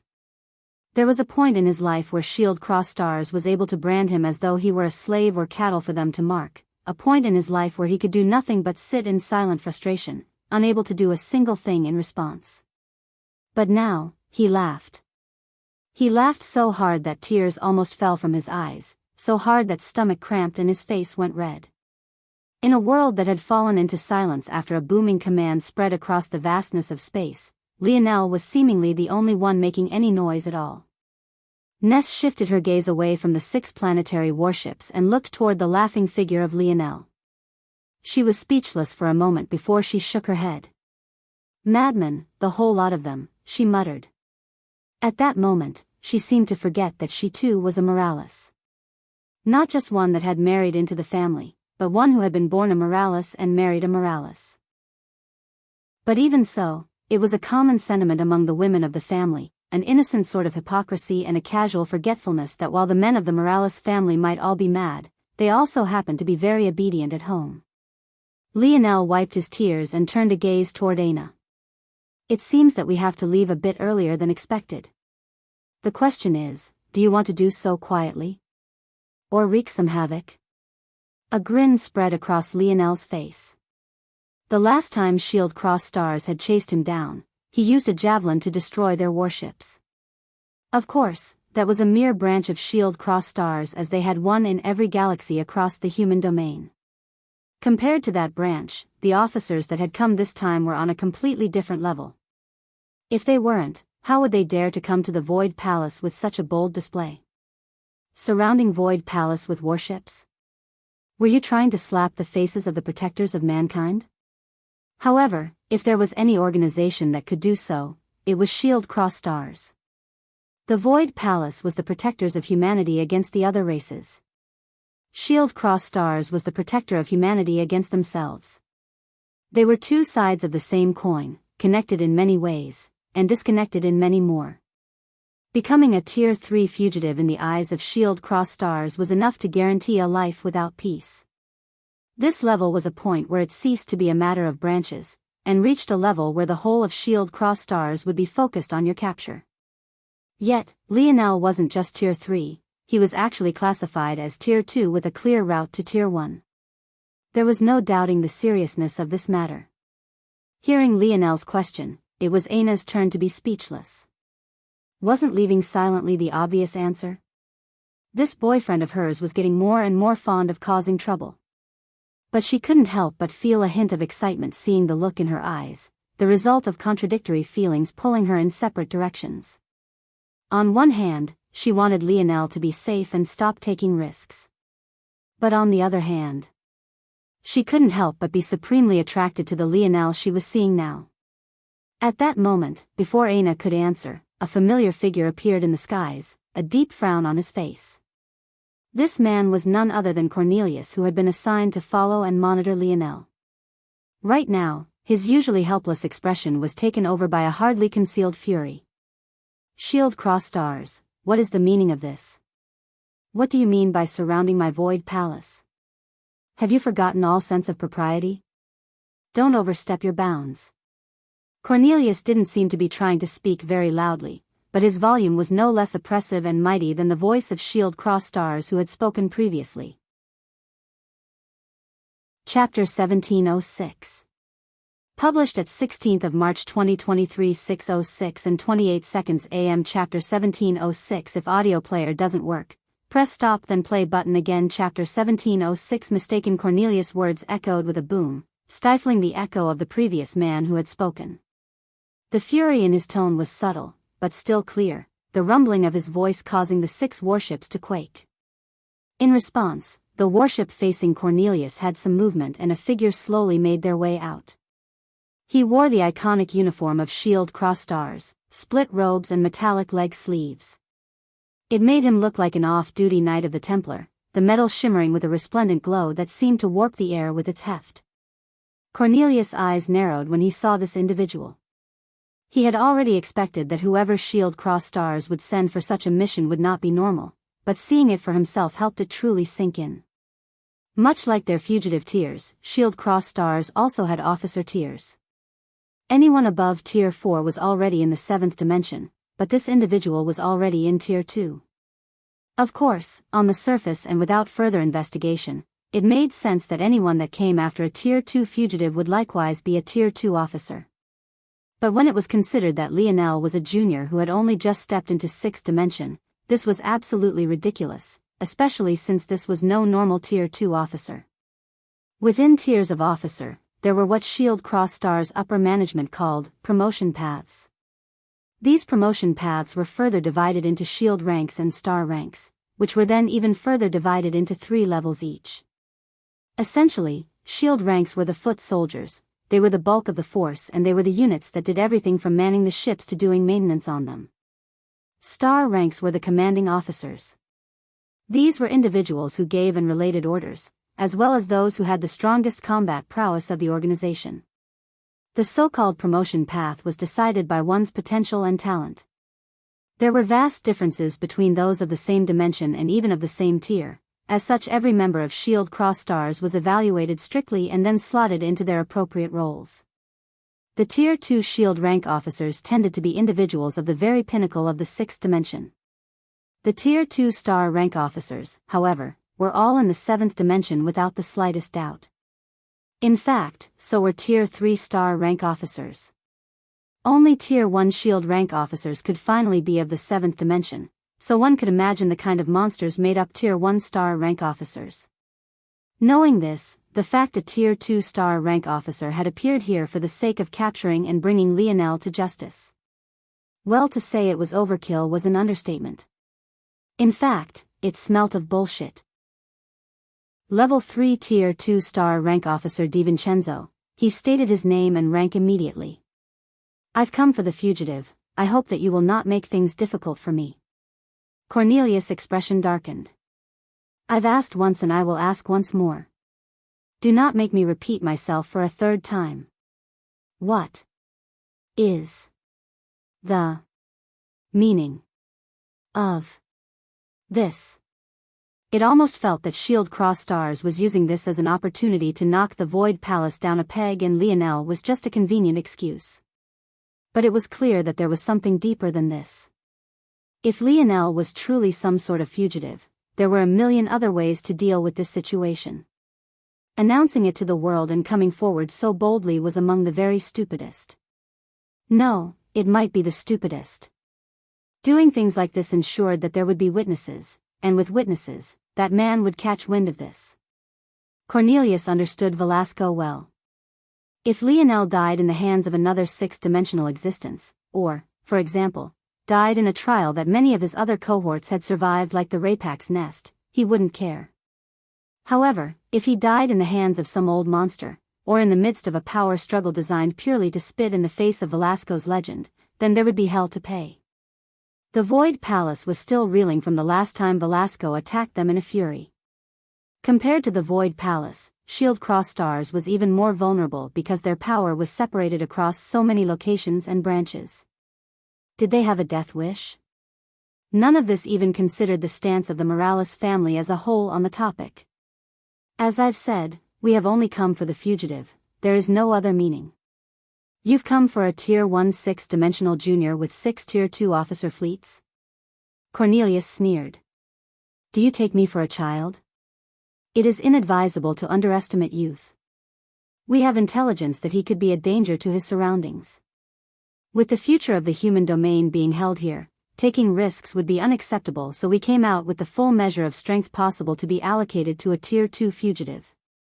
Please understand. It should be known that the background of this youth is quite impressive and he has quite a number of treasures on him. We cannot take the chance of allowing him to escape and wreak more havoc in the future. DiVincenzo waved a hand and a ripple spread across the 6 warships. Boom! Violent beams of lights connected the warships one after another, and under the astonished gazes of the spectators, the entire Void Palace was suddenly locked down in space, disallowing any covert methods of escape. Cornelius was very close to losing control of his temper entirely. Do you think that you can just take a disciple of the Void Palace because you say so? Where is your proof? Where is your evidence? Is this how Shield Cross Stars works? DiVincenzo shook his head. I'm afraid you are mistaken, esteemed sir. Lionel Morales is no longer a member of Void Palace. He did not use the God Path to enter the 6th dimension. Chapter 1707. Published at 16th of March 2023 6:06 and 29 seconds AM. Chapter 1707. If audio player doesn't work, Press stop then play button again. Chapter 1707. Did I do good? Cornelius froze. His head almost subtly turned in one direction, but he caught himself before he did so. He knew exactly where Lionel was because he had been following him, but that didn't mean that Shield Cross stars did. As shocking as their strength was, no one beneath the 8th dimension could just casually cover several planetary widths of space to find a single person. If they could, they wouldn't have to lock down the space. He wanted to refute what DiVincenzo said, but the latter seemed so certain and he had no idea. When Lionel fought, whether it was against Conan or the Sword faction, he hadn't released his god runes even once. Unless Cornelius personally scanned Lionel with his internal sight, something he wouldn't do for the latter's privacy, it was impossible to tell. Plus, what he didn't know was that even if he was willing to do such a thing, whether or not he could actually get past Lionel's mental defenses was a different matter entirely. He had originally thought that Lionel was just so powerful that he didn't need to use his god runes, but then he suddenly remembered that in his battle up the Void Tower, Lionel hadn't used his god runes either, even up until the point of his death. A part of Cornelius wanted to believe that this was because Lionel expected something like this to happen, and as such, held back a good portion of his strength. But was that possible? Even though he was completely caught off guard by all of this, was Lionel's foresight really so much better than his own? According to the rules of the Void Palace, anyone who failed to enter the 6th dimension with the God Path would be expelled, effective immediately. If what this Tier 2 officer was saying was true, then Lionel truly didn't have the protective badge of the Void Palace any longer. There's no need to doubt this matter, esteemed sir. The timeline is clear for you to check yourself. According to our information, Lionel Morales suffered the descent of the Cataclysm at Tier 9 of the 5th dimension. When he returned, he was in Tier 1, but he had never checked the technique stores of the Void Palace, so it's clear he took the easiest method. That proves nothing, you know his background as well as I do. True enough, he could have gained a method from the Morales family. Unfortunately, this isn't the case. The Void Tower formed a perfect replica of him when he entered and it didn't sense the aura of the God Path. Shield Cross stars wouldn't act without proper assurances. Cornelius stopped talking, his expression turning placid. It was clear and obvious what this person was doing. He could have stated this as his first reason and left the matter at that, but he didn't, instead allowing Cornelius to speak more before shutting him down. Not only was this a humiliation, but it seemed to speak on the incompetence of the Void Palace. Lionel had entered the Void Tower days ago, and yet they were still unaware until now. Regardless, hopefully by now Lionel had used this opportunity to make some headway in running. This matter was still fishy to him and he simply didn't believe that that man's son would do such a thing. Before that happened, Velasco himself would probably kill Lionel first. However, what happened next left Cornelius not knowing how to react at all. "Hello, I'm the fugitive you're looking for." Lionel's voice didn't seem to have much effort behind it either, and yet, his projection didn't lose out to the two 7th-dimensional monsters in the skies at all. And how could it? With his current comprehension of resonance, this was all too easy for him. He sat on a building's roof, his feet dangling, a smile hanging from his lips. DiVincenzo's gaze sharpened as he looked toward Lionel, but despite the gaze of a 7th-dimensional expert being capable of shooting across such a large distance, Lionel didn't feel much pressure at all. This Tier 2 officer would have to be hundreds of times closer before Lionel would feel anything. In fact, considering how far apart they were, unless this person had the Bao domain lineage factor, in his eyes, Lionel was probably as small as a speck of dust right now if he could see Lionel clearly at all. That said, Lionel could see his face almost too clearly, and it was likely that DiVincenzo was well aware of this feeling, or else his face wouldn't have been so stiff for a moment. "Since you are willing to hand yourself in, then this matter will be easily resolved." "Hand myself in? Why would I do something like that?" Lionel chuckled. DiVincenzo's gaze narrowed. For some reason, he felt more pressure talking to this boy than he did Cornelius, but this wasn't because their strengths were equal, far from it. It was because he had something more ethereal, potential. "This isn't a matter you can decide," Cornelius replied calmly. "Oh? Is that so?" Lionel blinked innocently. With a flip of his palm, a familiar silver disc dictionary appeared. "Old man, your son's being bullied, don't you think that you should do something about this?" DiVincenzo suddenly froze, his body subconsciously trembling as he moved, prepared to retreat. Lionel, who had on a very wronged expression just a moment ago, suddenly burst into a fit of laughter. Seeing DiVincenzo react as though he had just eaten a pile of shit had him rolling. Sorry. I'm just messing around, my old man has better things to do than be here. But it's funny, you're so scared yet you still dare to do this." DiVincenzo's expression darkened for the first time, the hints of red being overwhelmed by a malevolent blackness. Who? Just when DiVincenzo was about to attack in a state of half-fury, he froze again. This time, it was Lionel's turn to be stunned. At that moment, a hologram of his father appeared. Clearly, he hadn't expected this to actually happen. "Ah, you actually remembered I exist?" Lionel asked speechlessly. Velasco cleaned out his ear with a pinky. "Be more respectful, brat. Your mom is on my ass. If not for this, do you think I'd bother with yo?" "Excuse me? Do I have to tell you how to take care of your own son?" At that moment, a familiar voice called out from a seemingly nearby distance, at least relative to wherever his father was. Lionel smiled beside himself, but then he froze. Wait, so this thing really can connect a call? Those weren't prank voicemails at all, were they? Velasco, who had just been caught, had nowhere to vent his hatred but toward an easy target. All those above the 6th dimension, scram. If you can still take the losses of losing at the hands of my seed, then you can continue to attack once that's fulfilled. After saying these words, Velasco seemed to ignore everything else as his hologram turned toward a certain direction. "Wife, I did good, right?" His voice cut out before the rest was said, which was probably good for the sake of Lionel's mental health.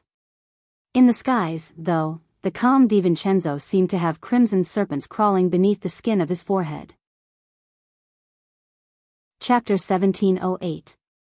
Published at 16th of March 2023 6:06 and 29 seconds AM. Chapter 1708. If audio player doesn't work, press stop then play button again. Chapter 1708. Boulder. Lionel chuckled, but just when he was about to put the dictionary away, it flashed again and a familiar woman appeared. She had a warm smile on her face and her eyes lit up as though Lionel was her whole world. Velasco might shrug it off, but she had been worried about Lionel's life and death for over a decade already. It was only now that she knew that he was safe and sound that she could finally exhale a breath. She reached out a hand but could only sigh when she remembered that the face before her was just a projection. Life was truly unfair, she never got the chance to watch her son grow. Although not a day passed where she didn't check in on him, doing so from so many galaxies away was simply not the same. "Mom will come see you when she gets a chance, okay, little lion?" Lionel smiled lightly and nodded. Eleanor wiped away tears that threatened to form and nodded herself. Then, she looked toward the battleships in the distance, her beautiful gaze flickering with fury. From now on, Shield Cross stars will not be allowed to step a single foot into Earth's territory. You have one day to scram. If I see even a single branch remaining, I will kill without mercy. The words were like a boulder falling into a calm lake. The fury behind them was one thing, but the implications behind the words themselves were completely different. DiVincenzo's expression couldn't help but change wildly for the second time that day. He was truly speechless, not knowing what to say. By the time he gathered himself, his expression could only be described as ugly. He had already known that this mission would be difficult, which was why he was so forceful to begin with. He had no choice but to use such a stance, hoping to force what was brittle to break. But he hadn't expected things to turn out this way. What right do you have to say such a thing? Is the Morales family truly trying to monopolize Earth? This was the only thing that DiVincenzo could say and the only rebuttal he had, but what he heard next left him truly without words. What right? Eleanor sneered. There's no one in existence with more rights than I have, and if there was, it would only be because I handed the decision down to my little lion. I am Eleanor Morales and the world spirit of Earth has chosen me. I won't repeat myself again, the time is already ticking. You have 23 hours and 58 minutes left. DiVincenzo froze. Let alone him, several others did as well. Very simply put, this was not widely known information. In fact, let alone not widely known, even those who should have been in the know were completely ignorant of the fact. To the people of the Void Palace and even the Void Elders, Alienor was the offspring of the Luxnix family. But this made sense. How could anyone expect for Earth to have already produced a seventh-dimensional expert? According to the time, Earth had undergone its metamorphosis just barely 30 or so years ago, but Alienor had been in the dimensional verse for far longer than that, and for her to be so, that meant that her father or her mother, one of which was definitely from Earth, had to have entered the dimensional verse long before even that. But how was that possible? How could a third-dimensional world possibly enter the dimensional verse under their own prowess? No, worse yet, how could they do so under the constant monitoring of the powers of the human domain? Alienor turned away from the fleet and smiled toward Lionel again. In an instant, she had gone from an enraged lioness to a doting mother. Mother will see you soon, be safe. Alienor waved maybe a bit too hard before the image flickered and vanished, leaving the disc resting in silence on Lionel's palm. Lionel remained silent for a moment before shaking his head. This matter seemed to be becoming more and more complicated. He didn't know that this was a secret, honestly. He had always acted under the assumption that it wasn't. But the implication that it was a secret was quite heavy, and this felt like a gloves-off sort of moment that he happened to be in the center of. The silence of the atmosphere seemed to realize this as well, and clearly even Shield Cross Stars, with their wealth of information networks, was completely ignorant to this matter until Alienor laid it all out on the table so clearly. Lionel stood up, stretching his back out and yawning. He looked to his side, finding that Aina was still there, but he wasn't very surprised by this. Of course she was. If he tried to send her away, she might send him away with a kick first. Craning his neck a bit, he saw his aunt. She seemed to want to fight too, but he shook his head. If she fought, wouldn't those seventh-dimensional existences have an excuse to attack? Well, it wasn't that Lionel trusted them not to attack anyway. His old man was way too casual about all of this. But if they did, he would probably just have to find a method of dealing with it. Right then, an inconspicuous member of the crowd caught Lionel's. He could be described as the stereotypical tall, dark and handsome archetype that females swooned for. He had high cheekbones, a chiseled jaw, and eyes and hair as black as night. Lionel had never personally seen this man before, but he could recognize the emblem on the latter's chest. That was the same emblem of the Winding Shadow Legacy faction, run by none other than Ronan Sith, and the very same faction that Lionel had gotten information about Triana from. Meeting this man's gaze, Lionel's own narrowed. Everyone else just seemed here ready to spectate, but why did it seem like this young man in particular came ready for battle? Chapter 1709. Published at 16th of March 2023 6:06 and 29 seconds AM. Chapter 1709. If audio player doesn't work, press stop then play button again. Chapter 1709. Alright, oh? Lionel's expression went from serious to a light smile. Not only was this Ronin character prepared, he was also very close to Lionel's real location. He was barely half a kilometer away. At that distance, even if he didn't have the Bao domain lineage factor, it would have been too easy to spot him. Even if he was beaten to death, Lionel wouldn't believe that this was a coincidence. There were only two possibilities, and only one of them truly made sense considering this man's last name was Sith. The current Lionel was well aware that the Sith represented the assassination units of Shield Cross Stars. This was no coincidence. Even if Lionel hadn't exposed his location, it was likely that Ronan had been monitoring him all the while. The moment he tried to hide, the latter would have taken action. Ronan was already in the seventh dimension, a worthy power level for a man who ruled over one of the most important factions of the Void Palace. However, Lionel still looked at him as though he was staring at prey. In the skies above, DiVincenzo slowly regained his composure.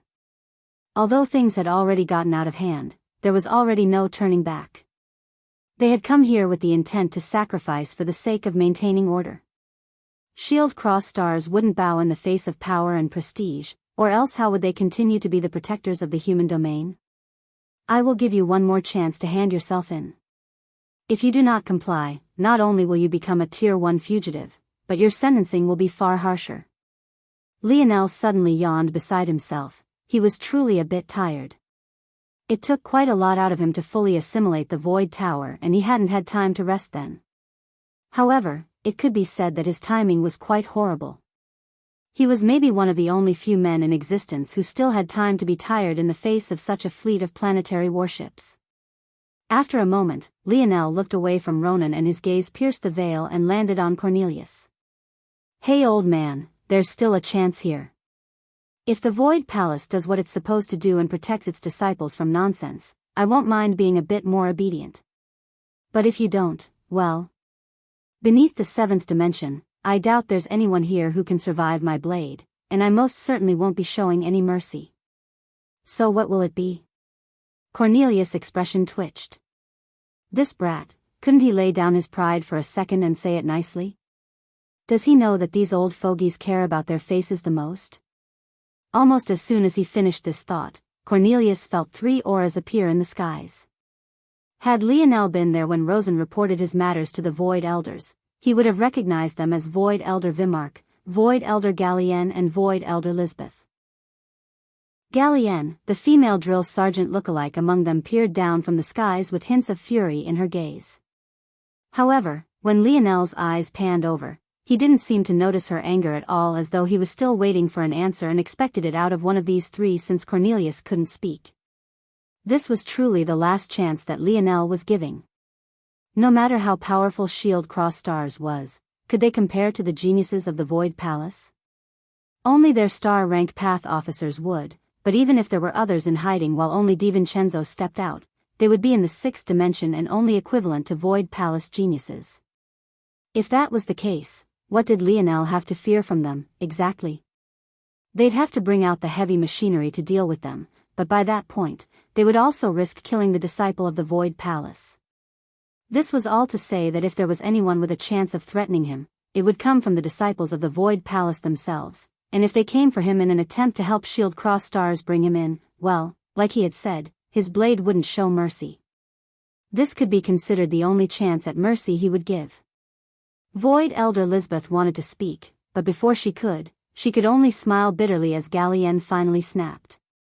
The latter had been waiting for Lionel to speak first, but who would have thought that Lionel wouldn't be in a hurry at all? You are just like your father.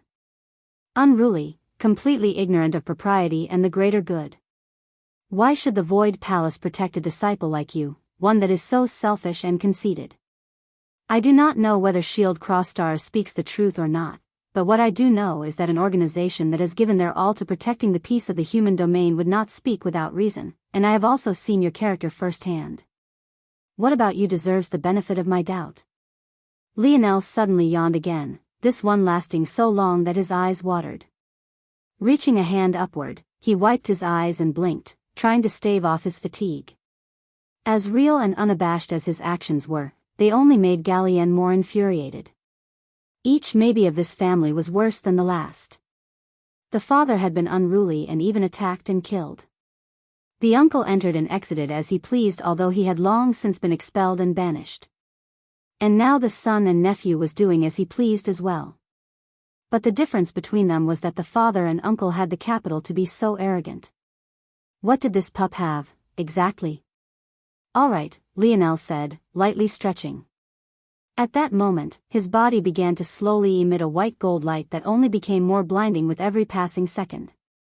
I hope you don't regret it. Instant recovery. Chapter 1710. Published at 16th of March 2023 6:06 and 29 seconds AM. Chapter 1710. If audio player doesn't work, press stop then play button again. Chapter 1710. No explanation. Gallienne was so infuriated by Lionel's words that she laughed. To everyone else, the Void Elders were a mighty and worshipped existence. They had never seen one disrespected, or seen anyone dare to disrespect them. It left them in a silence. But even as Gallienne's laughter echoed, Lionel and Aina suddenly moved at once, crossing a 500-meter distance in just a few breaths and appearing before the Winding Shadow Legacy faction. Ronan's gaze flickered, clearly not having expected this. It wasn't like Lionel and Aina were moving faster than he could react to. After all, he was in the 7th dimension. He felt like it would only take the matter of a wave of the hand to deal with this, but just when he wanted to, he hesitated. The legend of Velasco was deeply ingrained, and he knew if that man was truly infuriated, his Sith family wouldn't be able to protect him at all. But what was this Lionel doing coming toward him like this? Suddenly, both Lionel and Aina gripped at the air, manifesting their weapons from their own respective spatial devices. In that instant, a bloodthirsty aura descended from the skies, murderous intentions lighting their eyes. Ronan froze. He was, indeed, the reason much of this had happened. He had been paying keen attention to Lionel for a long time, ever since he had come to his faction. In doing so, he found out that Lionel actually had a charge that had never been followed through on. The details of that case were vague and odd, nothing about it seemed to add up. It only said that Lionel was in cahoots with a variant invalid who had set its roots on a weak 4th-dimensional world called Terrain. There wasn't much information about this, but what was interesting was that it was said that this so-called puppet master had led an attack on Earth more than 25 years ago. This was especially interesting to Shield Cross Stars because they had a vested interest in keeping Earth safe and free of outside influences for as long as possible. So, the idea that Lionel was connected to a variant invalid who seemed to have tried to carve out a piece of Earth was especially important. It was enough to feel like a smoking gun. Shield Cross Stars had been very strict with protecting the rise of Earth because of its importance to the human domain. Since the Void Palace's blades were pointed outward and their shields pointed inward, it was their duty.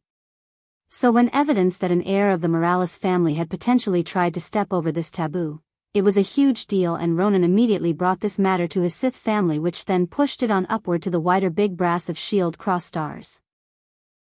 This was all to say that from the perspective of Shield Cross Stars, this wasn't just about Lionel, it was also about the Morales stepping over a line that they shouldn't have. As such, just to ensure that they had jurisdiction to act, they raised his fugitive tier to 2. But now that it was exposed that Lionel's mother was actually the world spirit holder of Earth, this conspiracy seemed to have gained several layers. Although this put into question Lionel's guilt, what it essentially confirmed was that the Morales really had ignored this taboo and done as they pleased. It could be said from a certain perspective that under everyone's noses, Earth had become the territory of the Morales. And this was a huge deal. Enormous. It essentially spit in the face of Shield Cross Stars and then grinded it in with the sole of a shoe. Now, even though Lionel was likely to be innocent and there was a deeper matter to this story, they still had to capture him for the sake of demanding an answer from the Morales. While there were other Morales members here, Shield Cross Stars was weighed down by bureaucracy. Since they only had a case against Lionel, only he could be used. As such, they were riding a tiger they simply couldn't step down from. Ronan's body shuddered. He realized that Lionel and Aina's targets wasn't even himself, but rather his fellow Sith family members behind him. Stop. Just as Ronan was about to act, a suffocating aura descended upon him. In the distance, a beauty who looked as though her body was covered from head to toe in oil stood on a building. But just her gaze alone was enough to make Ronan feel as though his body had been plunged into a vat of ice.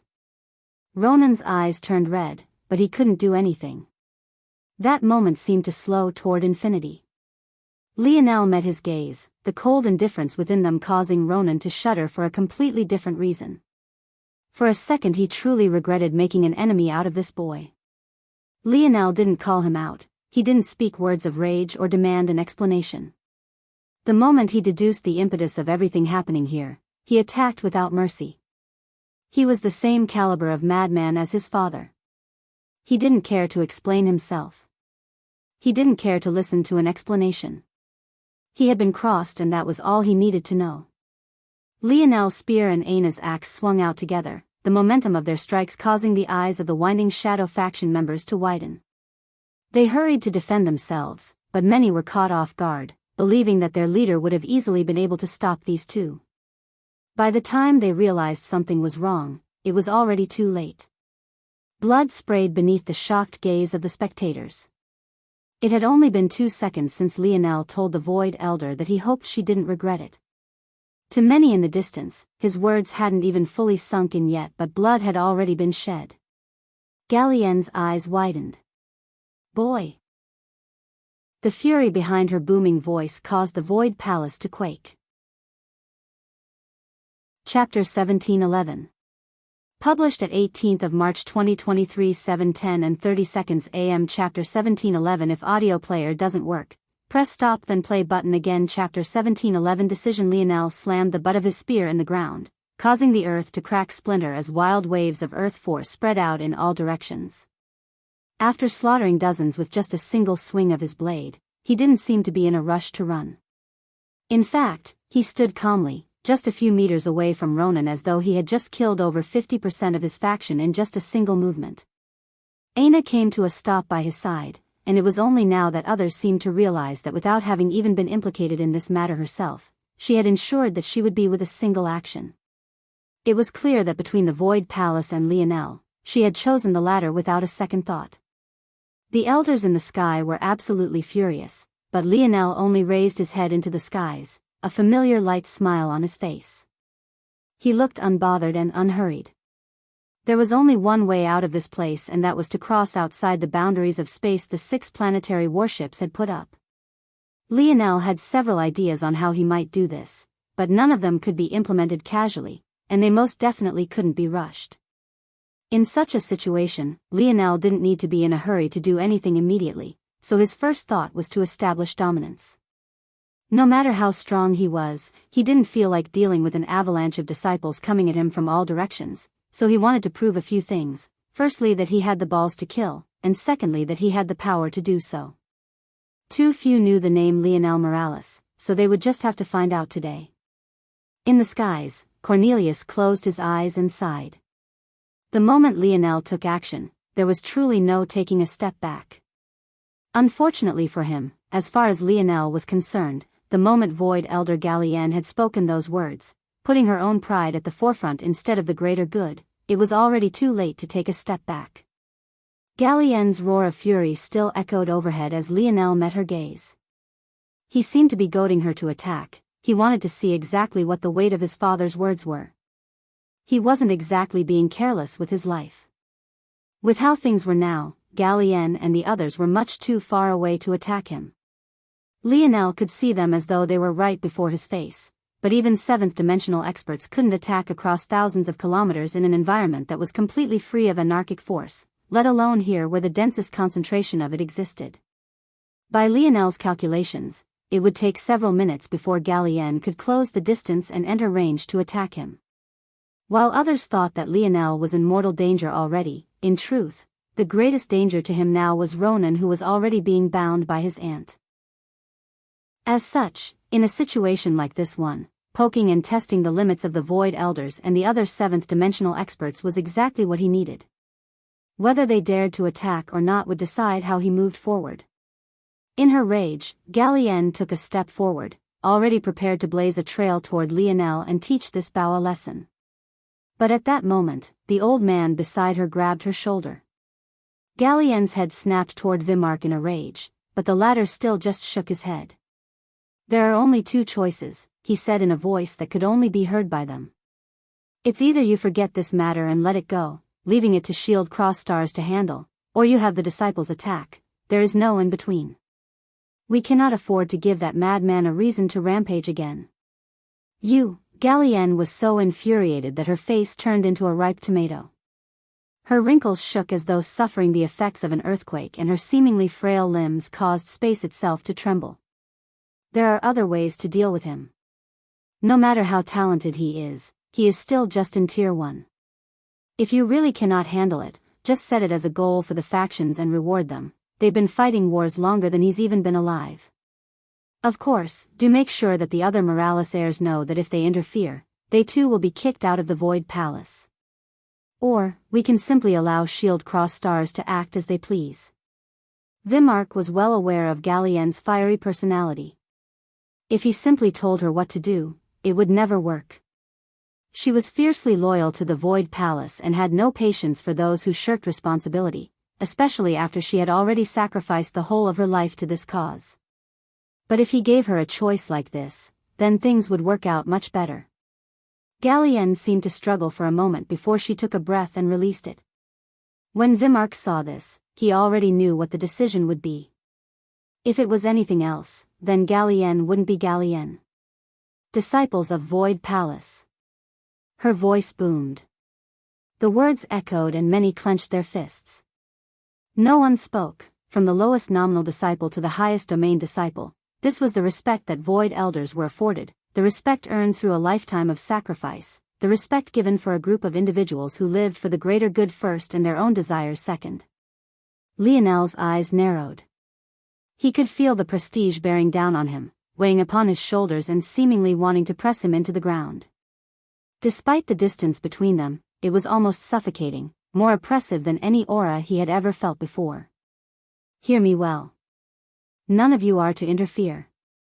The Void Palace no longer has two such disciples, and this matter will be handled by Shield Cross Stars. Those who disobey will likewise be expelled. Chapter 1712. Published at 18th of March 2023 7:10 and 30 seconds AM. Chapter 1712. If audio player doesn't work, press stop then play button again. Chapter 1712. When Lionel's gaze flickered with surprise before he actually smiled and chuckled. Without much fanfare, he looked toward Aina. Let's go. Lionel tapped a foot and he and Aina shot forward, their speed blazing a trail through Void Palace. In the skies, a far distance away, DiVincenzo's expression warped. He too hadn't expected the Void Palace to choose to take such a stance. Initially, he had been planning on forcing their hand, but his gaze flickered, landing on the running Lionel. It's him. He did it on purpose. Lionel seemed to have been playing the role of wastrel from the very beginning, and he had subtly pushed the Void Elders of the Void Palace into a corner where there was only so much that they could do. The moment he chose to slaughter those disciples without mercy, everything had already been set in stone. It was either they attack all out or retreat, there was no in between. However, should they choose to attack, the consequences would be unimaginable. By making his stance so clear and showing his lack of hesitation, not to mention his personal strength, Lionel had forced Galien to have no choice but to make this decision. At that moment, DiVincenzo's jaw steeled, suddenly feeling that he wasn't facing a child at all, but before he could even decide how to handle this situation, he sensed several gazes land on him, making him feel as though his heart would stop beating any moment now. You may not attack freely. Do not put our disciples in danger, or you'll have to deal with me first. Cornelius spoke calmly and evenly, his words clearly speaking for the elders as well. Since they had made such a decision, they wouldn't allow outside influences to harm the children. If they wanted to deal with Lionel, they would have to wait until he was out of range of the possibility of harming any other disciple. DiVincenzo's gaze slowly moved from Cornelius to the others before he realized that there was truly no changing their minds. When he looked back down to meet Lionel's gaze again, he saw that very same slick smile that caused an eruption of fury to dance within his veins, but there was already nothing more that he could do. Squadrons, deploy. DiVincenzo's voice moved. Target is moving toward the northern gate of the Void Palace, cut off all paths of retreat. At that moment, the silent planetary vessels finally showed some signs of life, numerous hatchets and lights opening as a flood of powerful individuals surged out. Despite the fact they looked like a swarm of locusts, they moved seamlessly, not a single person getting in the way of another. Lionel's pupils constricted as he calmly observed this matter. If there was anything that would endanger him at this point, it would be if the Shield Cross Stars had similar methods of borrowing power from one another, methods that he had personally seen in the zone previously. Judging by how these groups were moving in trios, and trios were moving in larger sets of 30, Lionel could see through this in an instant. While others saw a swarm, he saw the inner workings of a force art. Aina. Faster. Lionel was enveloped by a blinding sheen of white gold, 3 tails appearing to his back. At the same time, an equally blinding crimson light erupted from Aina, filling the air with the smell of bloody roses. The two shot into the forest, their speed putting even some 7th-dimensional experts to shame. The moment they hit this gear, DiVincenzo, who was monitoring their position from the skies all this time, felt his heart lurch into his throat. In what felt like the blink of an eye, they covered hundreds of kilometers, leaving the sights of the disciples and entering the dense forest of the Void Palace. Aina smiled. I bet I can kill more than you. Lionel started and nearly lost his footing on a branch he leapt off from. He was still focusing on his strategy and didn't expect to suddenly hear this. He turned toward her after a moment and grinned. As if. Instead of replying directly, Aina smiled sweetly. Try to keep up. At that moment, Aina became a blur. In just that split second, even Lionel's eyes couldn't keep up, fragment of Bao domain lineage factor or not. She became like a wisp of blood, her body moving so fast that it tore through the veil of space and appeared over 100 kilometers ahead of Lionel in an instant. Lionel was rendered speechless again. Was that the Blood Sovereign tablet at work? What the hell did that kind of speed have to do with blood force? Lionel shook his head and recovered. Clearly, he couldn't let this little vixen have her way. His starry light domain bloomed, rising up and shooting past 10 kilometers. In an instant, he blinked forward over 10 times, covering the same distance Aina had. At that point, let alone putting some 7th-dimensional experts to shame, there were probably very few Tier 1 7th-dimensional experts that could match them in this regard. Lionel's body flickered in a streak of light, appearing 10 kilometers in the sky. He felt his wind rushing across his skin, his hair dancing like a river of white to his back as a distinctly bestial grin spread across his face. He raised his spear, but it suddenly vanished into the form of a bow. The white lion bow seemed to unleash a roar as Lionel knocked an arrow. Just as he was about to release, a scythe of bloody red tore through the air, tearing through the front line of descending warriors. Lionel's grin turned into a lip twitch as he watched his original target be severed into two. Before anyone could react, a tide of blood rose into the air, the corpses of several valiant warriors turning into rotating lotuses that shredded trees, stone and flesh apart alike. Shit! Lionel put his bow away, flashing forward and appearing on the ground before flashing forward again. He had to hurry up or she really would win. Chapter 1713. Published at 18th of March 2023 7:10 and 30 seconds AM. Chapter 1713. If audio player doesn't work, press stop then play button again. Chapter 1713. Full deployment. DiVincenzo's eyes widened. He had been so focused on Lionel and his danger that he hadn't paid much attention to this girl. Quite frankly, he wasn't even entirely sure of who she was. But the instant she burst forward with that speed, he was forced to pay attention even if he didn't want to. And the moment she started killing, let alone him, everyone's eyes were on her. Aina walked through the forest, her axe swinging in wide arcs from side to side. But the most shocking part was that he was easily dozens of kilometers from her nearest target. Somehow, she had some sort of symbiotic, quantum relationship with the blood force in the distance. The instant she swung, axe force that should have been on her blade appeared kilometers ahead, fusing with the blood force and shredding everything in its path to pieces. At the same time, blood roses formed in the air one after another, growing larger and larger with every dead target it assimilated. Let alone DiVincenzo, even Lionel was shocked. Even he couldn't attack across such a long distance. Despite the fact he was well ahead of Aina now, he had still been forward to bring out his bow, only to realize that she still managed to somehow attack first. Obviously, the warriors of Shield Cross Stars were taken aback as well. They had been bracing themselves, prepared to deploy their battle tactics, only to realize that the threat they thought was still making their way over here was actually already here.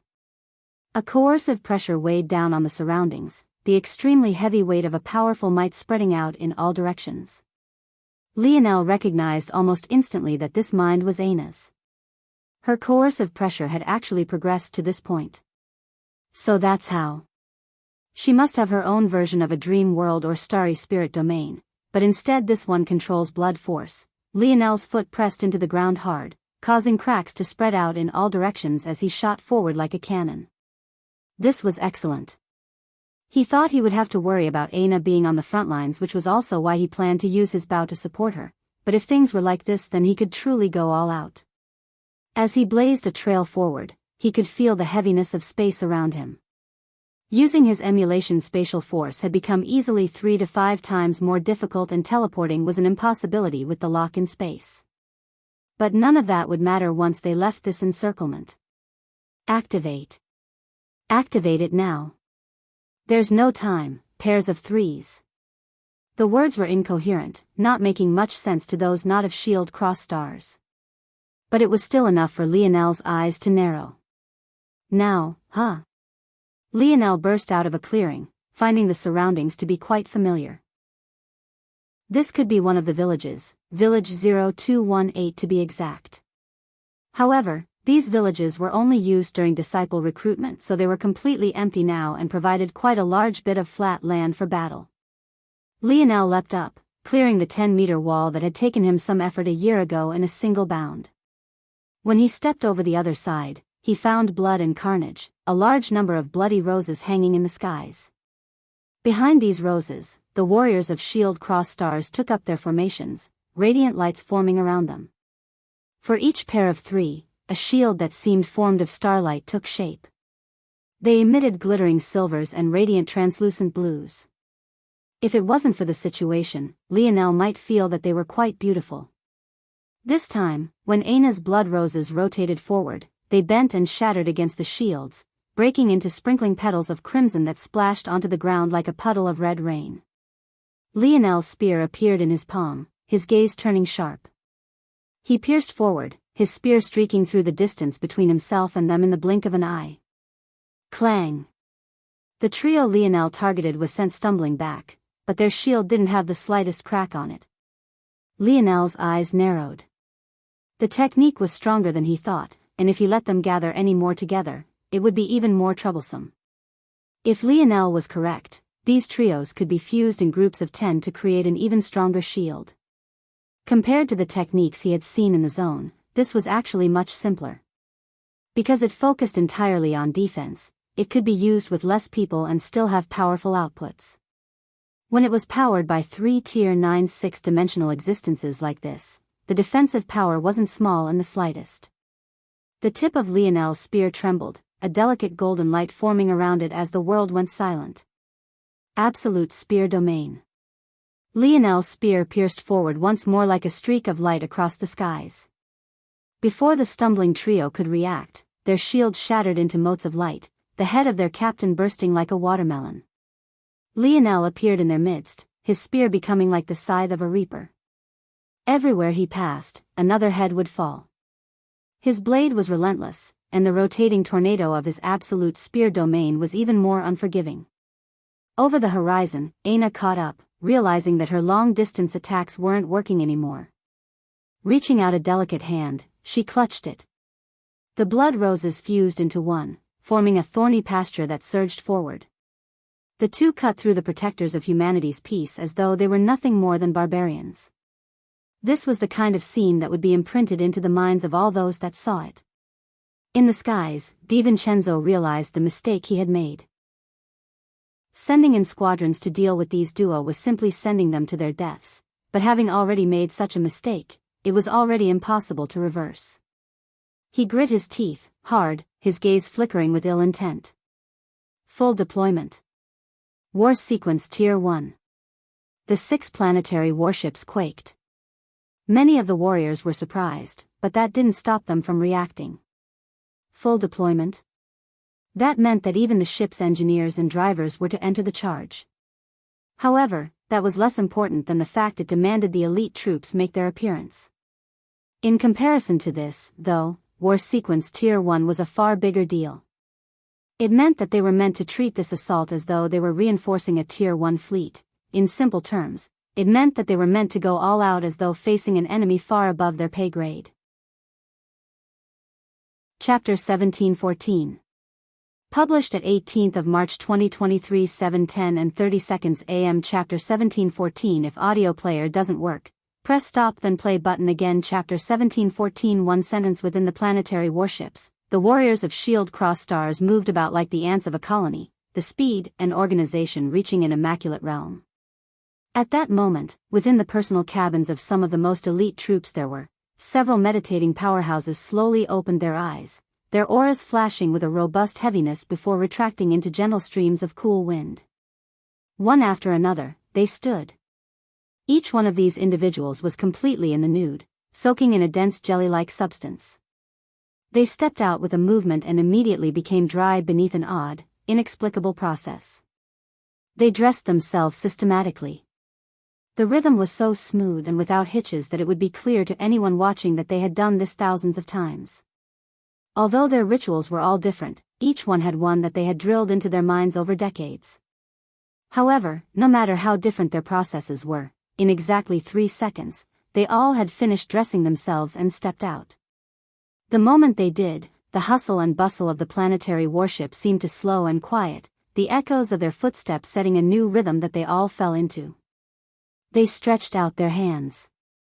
As obedient as servants, several groups rushed forward and handed them halberds twice the height of their bodies. They stretched out their forearms.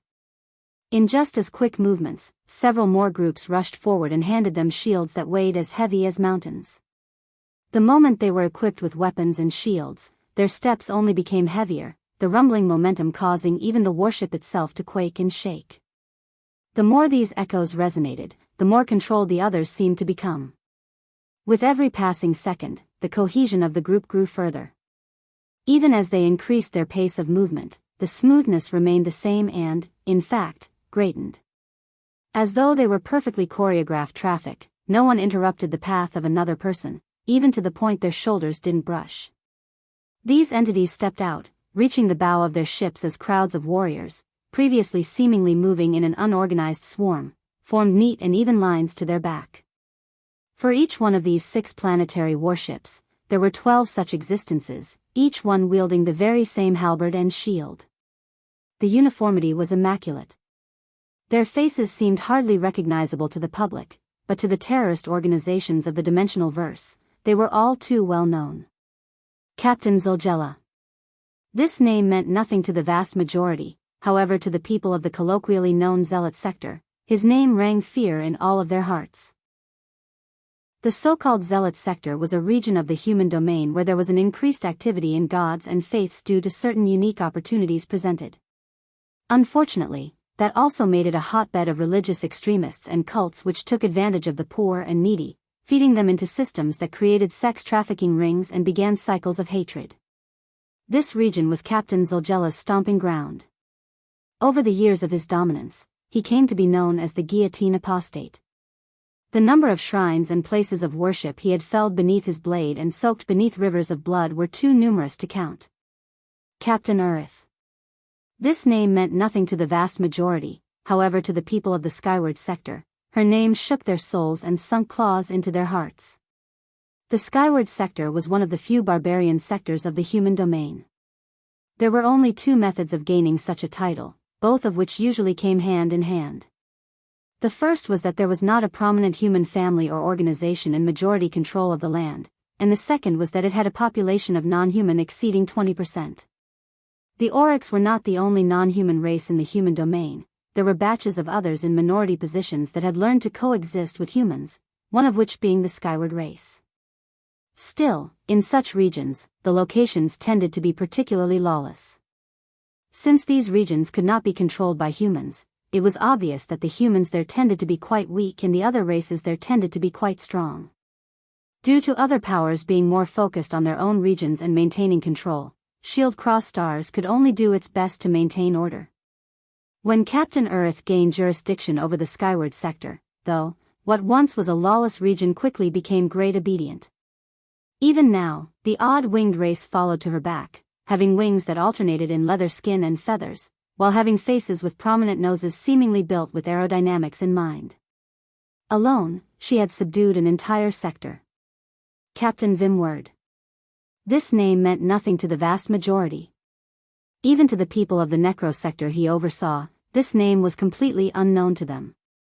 However, the name that they did know was that of the Shield Reaper. The Necro sector was the deadest sector in the human domain. It had an abnormally large concentration of dark and corrosion forces, making it impossible for most to live there normally. Those that did were often sickly, malnourished, and frail of body. This made them easy for beasts to prey upon, and it was considered to be a region where beasts reigned supreme. That was, until Captain Vimward set his flag and marched. These were just three of the 72 that had appeared, each one with a more vicious title and history than the last, and each fully prepared to lay down their lives in the name of the human race. A silence fell over the battlefield as though all of the noise had been sucked out of the air. These 12 stood at the bows of their ships. Although less than a second had passed since they had appeared, somehow it felt like an eternity. And then, they jumped. Lionel felt his spine tingle. He tapped his foot on the ground, retreating slightly and retracting his spear. Aina seemed to notice his change immediately and reacted in kind. Her hair fluttered in the air as she stepped onto a rotating blood rose. With a raise of her hands, the others followed along with her. Bang! Bang! Bang! Bang! Bang! The land trembled as a tsunami of earth rose into the air and spread out in all directions. Lionel's eyes narrowed as his head raised. Boom! Boom! Boom! The earth collapsed, causing the ground to shake so fiercely that it almost threatened to throw him off balance. Dust was thrown into the, threatening to make visibility an impossibility. The Void Palace was already known for its dense fog, so this only made the situation several times more difficult to handle. However, before it could truly get out of hand, all of the dust was suddenly pressed into the ground as though a hand had descended from the skies above. When Lionel's vision finally cleared, he found that both he and Aina were surrounded by towering shields the size of buildings. There were exactly 72 of them, each of them shimmering with a resplendent starlight. They alternated between silver and royal blue depending on the angle, their translucent nature being just transparent enough to show the powerful armies that stood behind them. Then, the sound of footsteps began to resonate. Each and every one of them walked at the exact same pace, raising the exact same leg and walking forward in unison. The resonance made it sound as though a single giant was moving through forward, each one aimed right for Lionel's heart. Boom! Boom! Boom!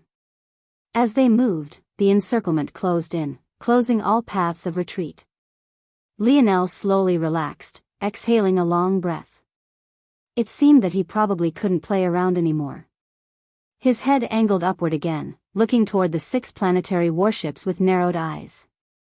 In the distance, DiVincenzo and the Void Elders stood high in the skies, watching this scene. None of them easily revealed their inner thoughts with their expressions. However, it was clear that they all felt that this matter was over, subconsciously relaxing. DiVincenzo didn't slowly increase the pressure. The moment he saw that things weren't going well, he dialed up the heat to the greatest output he had, unwilling to take any more chances. However, never in his wildest dreams did he think that things might very well come crumbling down with a single sentence from Lionel. Lionel, who was just about to get serious, paused for a moment, his brow raising. His gaze shifted and he slowly landed on 3 people. You, and you. With the training these warriors had, they simply continued to walk forward as though nothing at all had happened. However, Lionel didn't seem too shocked by this at all. The ones he had pointed to hardly reacted at all, until, that is, he pointed to the last one. 1 wasn't an issue. 2 was a coincidence. But 3 was a pattern that shattered the status quo with another few words. Neither of the 3 of you are human. Cloud race, I presume? Lionel clearly wasn't asking a question. In fact, he was making a very clear accusation. While he could break out of this encirclement using effort, it would take a lot out of him and he would most definitely end up injured. Plus, outside of himself, Aina would likely suffer as well. If there was a chance to use his head and intelligence instead, why wouldn't he? As for the 3 he had pointed to, they were none other than Zilgella, Earth and Vimward. Important announcement below. Chapter 1715.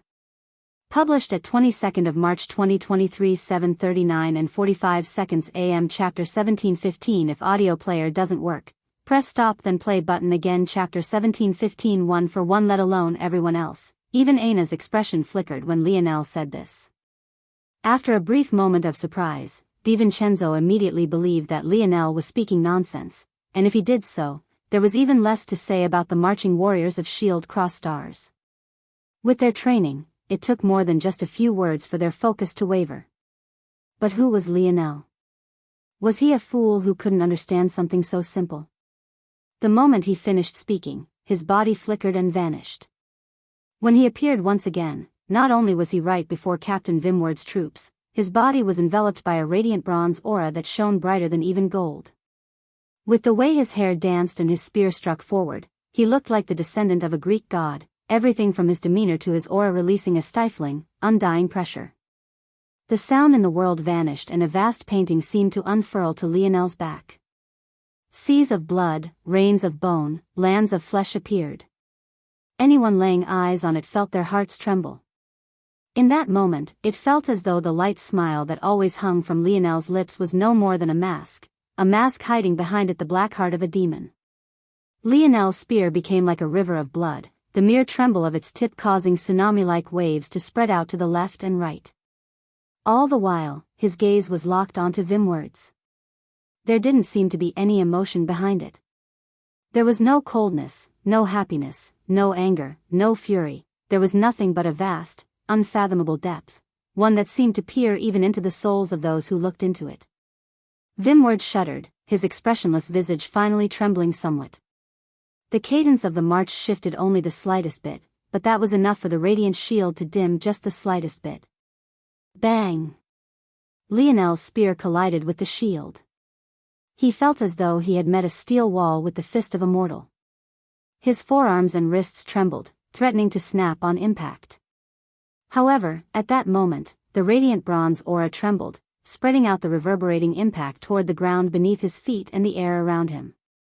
Small pockets of explosions surged in the surrounding area, a small measure of it re-upping and fusing with Lionel's strike, increasing his strike by small margins at a time. Crack! The eyes of DiVincenzo and the Shield Cross Stars warriors sharpened. A crack in their shield? That was impossible. Considering the standard of officers used to form it, this should have been an impossible task for anyone beneath the 7th dimension. How could a Tier 1 6th-dimensional brat possibly accomplish this? Captain Vimward's irises flickered with a malevolent light. He waved a hand, sending out several military-grade hand signs known by only the members of his troops. However, Lionel didn't need to understand to know that it must be an attack sequence. If all these people could do was defend, they would be too useless.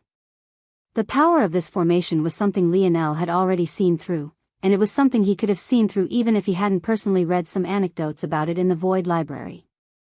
This defense was an exceptionally rare formation allowing perfect defense from one side and perfect transparency from the other. This meant that while under the protection of this formation, the warriors of Shield Cross Stars could still attack freely so long as it was done in a coordinated fashion that didn't disrupt the cadence that allowed them to use this formation in the first place. Unfortunately, a blur of red appeared to Lionel's side. Even as she swung his axe, her beauty was truly unmatched. The powerful, streamlined outline of her body exploded forth with a hidden power that didn't seem possible. The wind stacked up on the edge of her blade, following up on Lionel's strike in one smooth motion. Lionel hadn't even fully retracted his spear when she acted. The timing couldn't have been more perfect. Bang! Ana's battle AXS blade landed right where Lionel's spear point had just retracted from. Like sparkling motes of light in the form of twinkling shards of glass, the radiant royal blue and silver illusory shield shattered. A long distance away, DiVincenzo froze, but it was already too late. Lionel only took a single step back to deal with the recoil before he shot through the opening the two had created as the officers of Vimward's troop coughed up blood beneath the backlash of their collapsed formation. Ana took a step back as well, just a measure after Lionel, before quickly following up. The two were like a pair tied together by a tight string, following one after another completely in sync. Lionel appeared before Vimward, who took up the vanguard of the formation, his face wearing a malevolent grin. His spear spun in his hands before it thrust forward, leaving several shadows in the air. Vimward's expression changed. He immediately changed his hand signals and retreated, two of his vice-captains following him as they settled into a formation of 3 as their troops followed suit. Pockets of squads of 3 separated, but some were still too slow. They had just withstood the backlash of their formation collapsing, so how could they all reform another one so fast? While it looked like Lionel was aiming for Vimward, the tips of his spear vanished and appeared in the surroundings. Under the astonished gazes of many, his spear's range felt almost endless. No one within 10 meters was able to escape the wrath of his blade as he attacked as he pleased. If you were too close, your life would be reaped from yourself. It was as simple as that. PCHU. PCHU. PCHU. Swift. Truly swift. The spear's shadows practically blotted out the skies as the might of the Morales shone forth. Madmen. Generals of the battlefield. Reapers even amidst the carnage. Their spears blanketed the clouds and layered the earth. Absolute spear domain. Half a dozen squads lost 1 or 2 members instantly, some of them even losing all 3.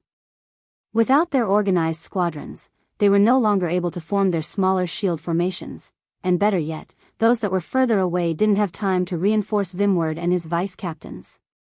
Aina shot by Lionel, causing blood force to rise into the air as she ripped the life force out of the falling corpses. Lionel smiled. Just me and you. Lionel's gaze locked onto Vimward, the tip of his spear trembling and a rising tornado of golden spear force dancing around him as his 3 glorious white illusory tails rose into the skies behind him. Vimward's heart skipped a beat, but he immediately forced himself to calm down. Even if Aina held back the other members of his troops from interfering, Lionel was still speaking nonsense. What about the other 71 troops? She couldn't possibly stop them all as well, right? In just a few more breaths, they would be completely surrounded and they most definitely wouldn't get a chance to shatter another shield. Considering the strength they had shown now, this was already their limit. Lionel definitely couldn't take him down in just a few seconds. Star fusion. An eruption of starry blue force rushed into being around Lionel, making him look like the incarnation of a deity. His pores opened, a dense blue fog akin to a radiant nebula spreading out around him. Combustion. Bang. In an instant it all turned a furious shade of red. Lionel took a step forward, the ground beneath him shattering into an avalanche of rock and stone. In that moment, he remembered when he first came to the Void Palace. Cutting down a single tree was impossible, he couldn't even leave a scratch on the ground, even using his internal sight beyond a few meters was impossible. But now, on his way out, he could do as he pleased. This landscape, if he wanted it to change, it had no right to tell him no. Bang! Vimward's formation shield shattered beneath Lionel's aura alone, a single rogue strand of spear force no thicker than a hair whipping against it and collapsing its entire structure. It was only now that those watching realized that Lionel had yet to put in his full effort. While others had reached their upper limits, he was still scratching the surface of his potential. Lionel took another step forward, casually flicking his wrist. Bang! The ground his spear swept by rose into the air, forming a hill of earth so large that an entire half of the troops found themselves facing the descent of a mighty mountain crashing toward their heads. Just as Lionel took a third step, he disappeared in a flicker of crimson. When he appeared again, his spear was at Vimward's throat, a moment away from piercing right through. Vimward's body trembled, veins popping out across his forehead until he suddenly roared. Just when it seemed like Vimward would be skewered through, Lionel's spear passed through nothing but air. However, just the residual aura of Lionel's strike alone caused Vimward's 2 vice-captains to burst into clouds of blood. Lionel slowly retracted his spear. Despite missing, there was a grin on his face as Vimward slowly appeared again about 5 meters from him. The entire battlefield froze, and even in the far-off distance, DiVincenzo and the Void Elders also froze until a furious expression appeared on Gallienne's wrinkled face. Cloud race scum. There was only one race in existence capable of using such a formless movement technique. Vimward had exposed himself, and by proxy, he had exposed Zilgella and Urith. If Lionel was 1 for 1, he was almost assuredly 3 for 3 as well. Chapter 1716. Published at 22nd of March 2023 7:39 and 45 seconds AM. Chapter 1716. If audio player doesn't work, press stop then play button again. Chapter 1716. Empty Gallienne's furious roar thundered across the skies. Never in her wildest imagination did she think that Lionel's words would actually not be nonsense, but now that she was aware, what she had to do was even less of an uncertainty. The role of Void Palace was of one track and of one mind: protect the human domain from other races. It was that simple, and it was a mission that hadn't changed for countless years. Vimward's expression changed. At first, he wanted to see if he could do something to change his current situation, or at least take control of it, but he quickly realized that all of his ideas were ridiculous. Take Lionel as hostage? What good would that do when the entire purpose of their trip here was to detain him to begin with? Plus, it was likely that a part of the reason Gallienne's reaction was so explosive was because she had finally found a target to vent on. After just a second, Vimward realized that he had no other options outside of running. He sent a furious gaze toward Lionel. Even now, he had no idea how he had been exposed. If it was so easy to see through the disguise of the Cloud Race, then they wouldn't be the Cloud Race. Someone like Lionel was, without exaggeration, an existential risk to their very being. The only race of people that the Cloud Race didn't dare to play around with were the spirituals, precisely because they could so easily see through them. Vimward had no idea how a human race brat could do the same thing. Seeing Vimward's fury, Lionel smiled and waved. You should probably start running now, maybe you can make it out. Good luck.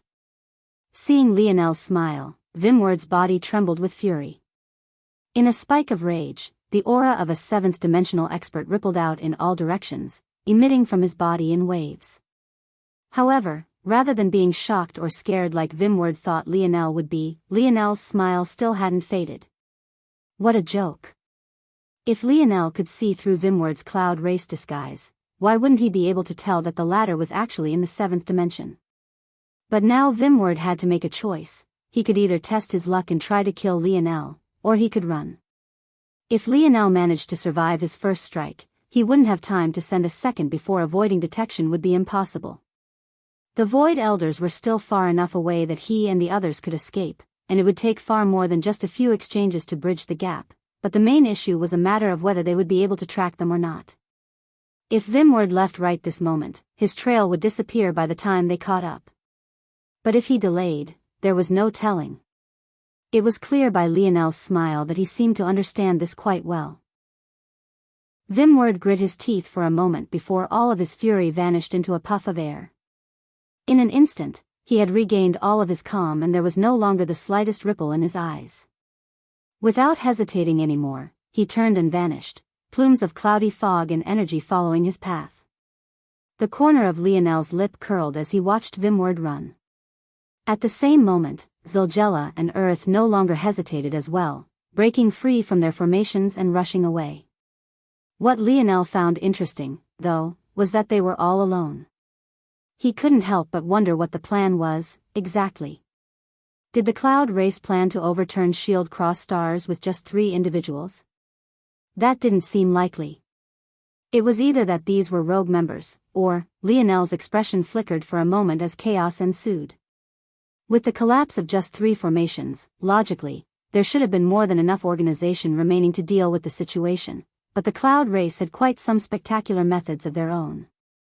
As they escaped, a dense foggy gray energy rose into the air, obscuring vision and making even Lionel feel as though his mind was being attacked.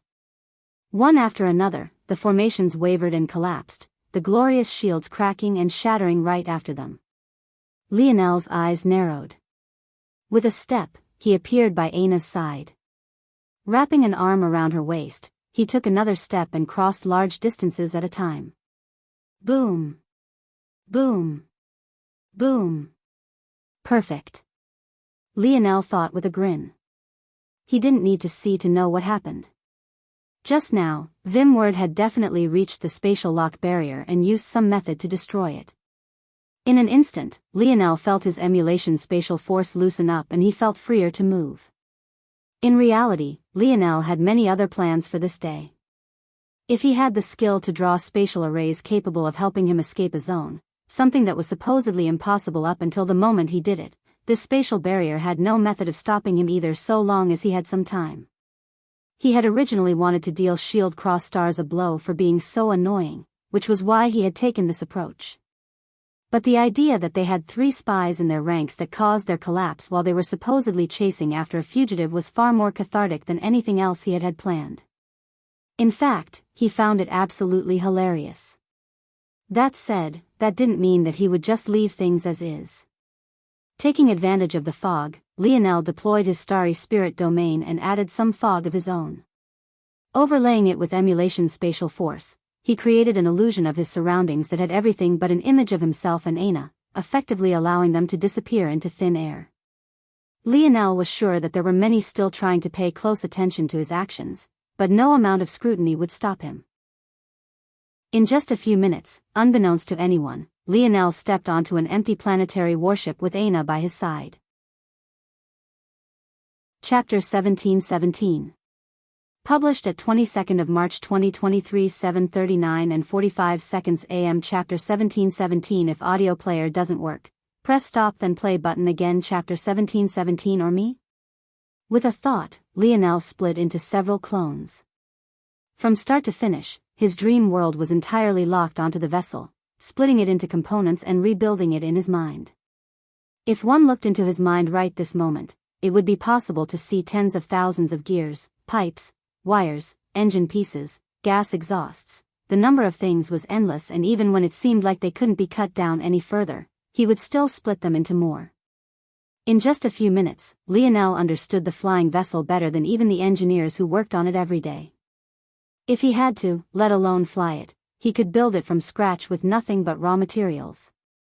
Of course, Lionel had the segmented cube if he really wanted to escape as stealthily as possible, but where was the fun in that? Off to the side, Aina could only shake her head and smile.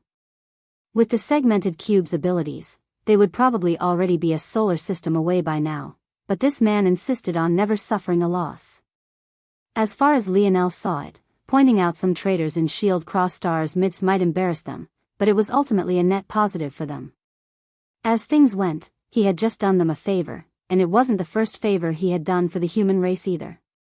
Considering such a thing, he might as well take some payment for his efforts. They didn't think that they could just use him for free, right? If DiVincenzo knew what Lionel was thinking, he just might die of blood loss just from coughing up so much in rage. This wasn't just any normal planetary warship. Lionel hadn't just targeted any one of them, he had targeted the flagship. In the entirety of Shield Cross Stars, there was only one model superior to this one, and it was reserved for Tier 1 star rank officers. Considering the status of such officers, those warships rarely saw the light of day. Even if Lionel had targeted one of the 5 lesser ships that had come, it would have been an unacceptable loss. After all, this was the entirety of DiVincenzo's fleet. To estimate the cost of one of these planetary warships, talking of herb ores wasn't even appropriate. Instead, one had to speak in terms of revenue of not planets, or quadrants, or galaxies, but sectors. In order to build one such warship, it took gathering the entire profits of one sector for a century, or the profits of 100 sectors for 1 year each. These wouldn't be normal sectors either, but rather 7th-dimensional sectors.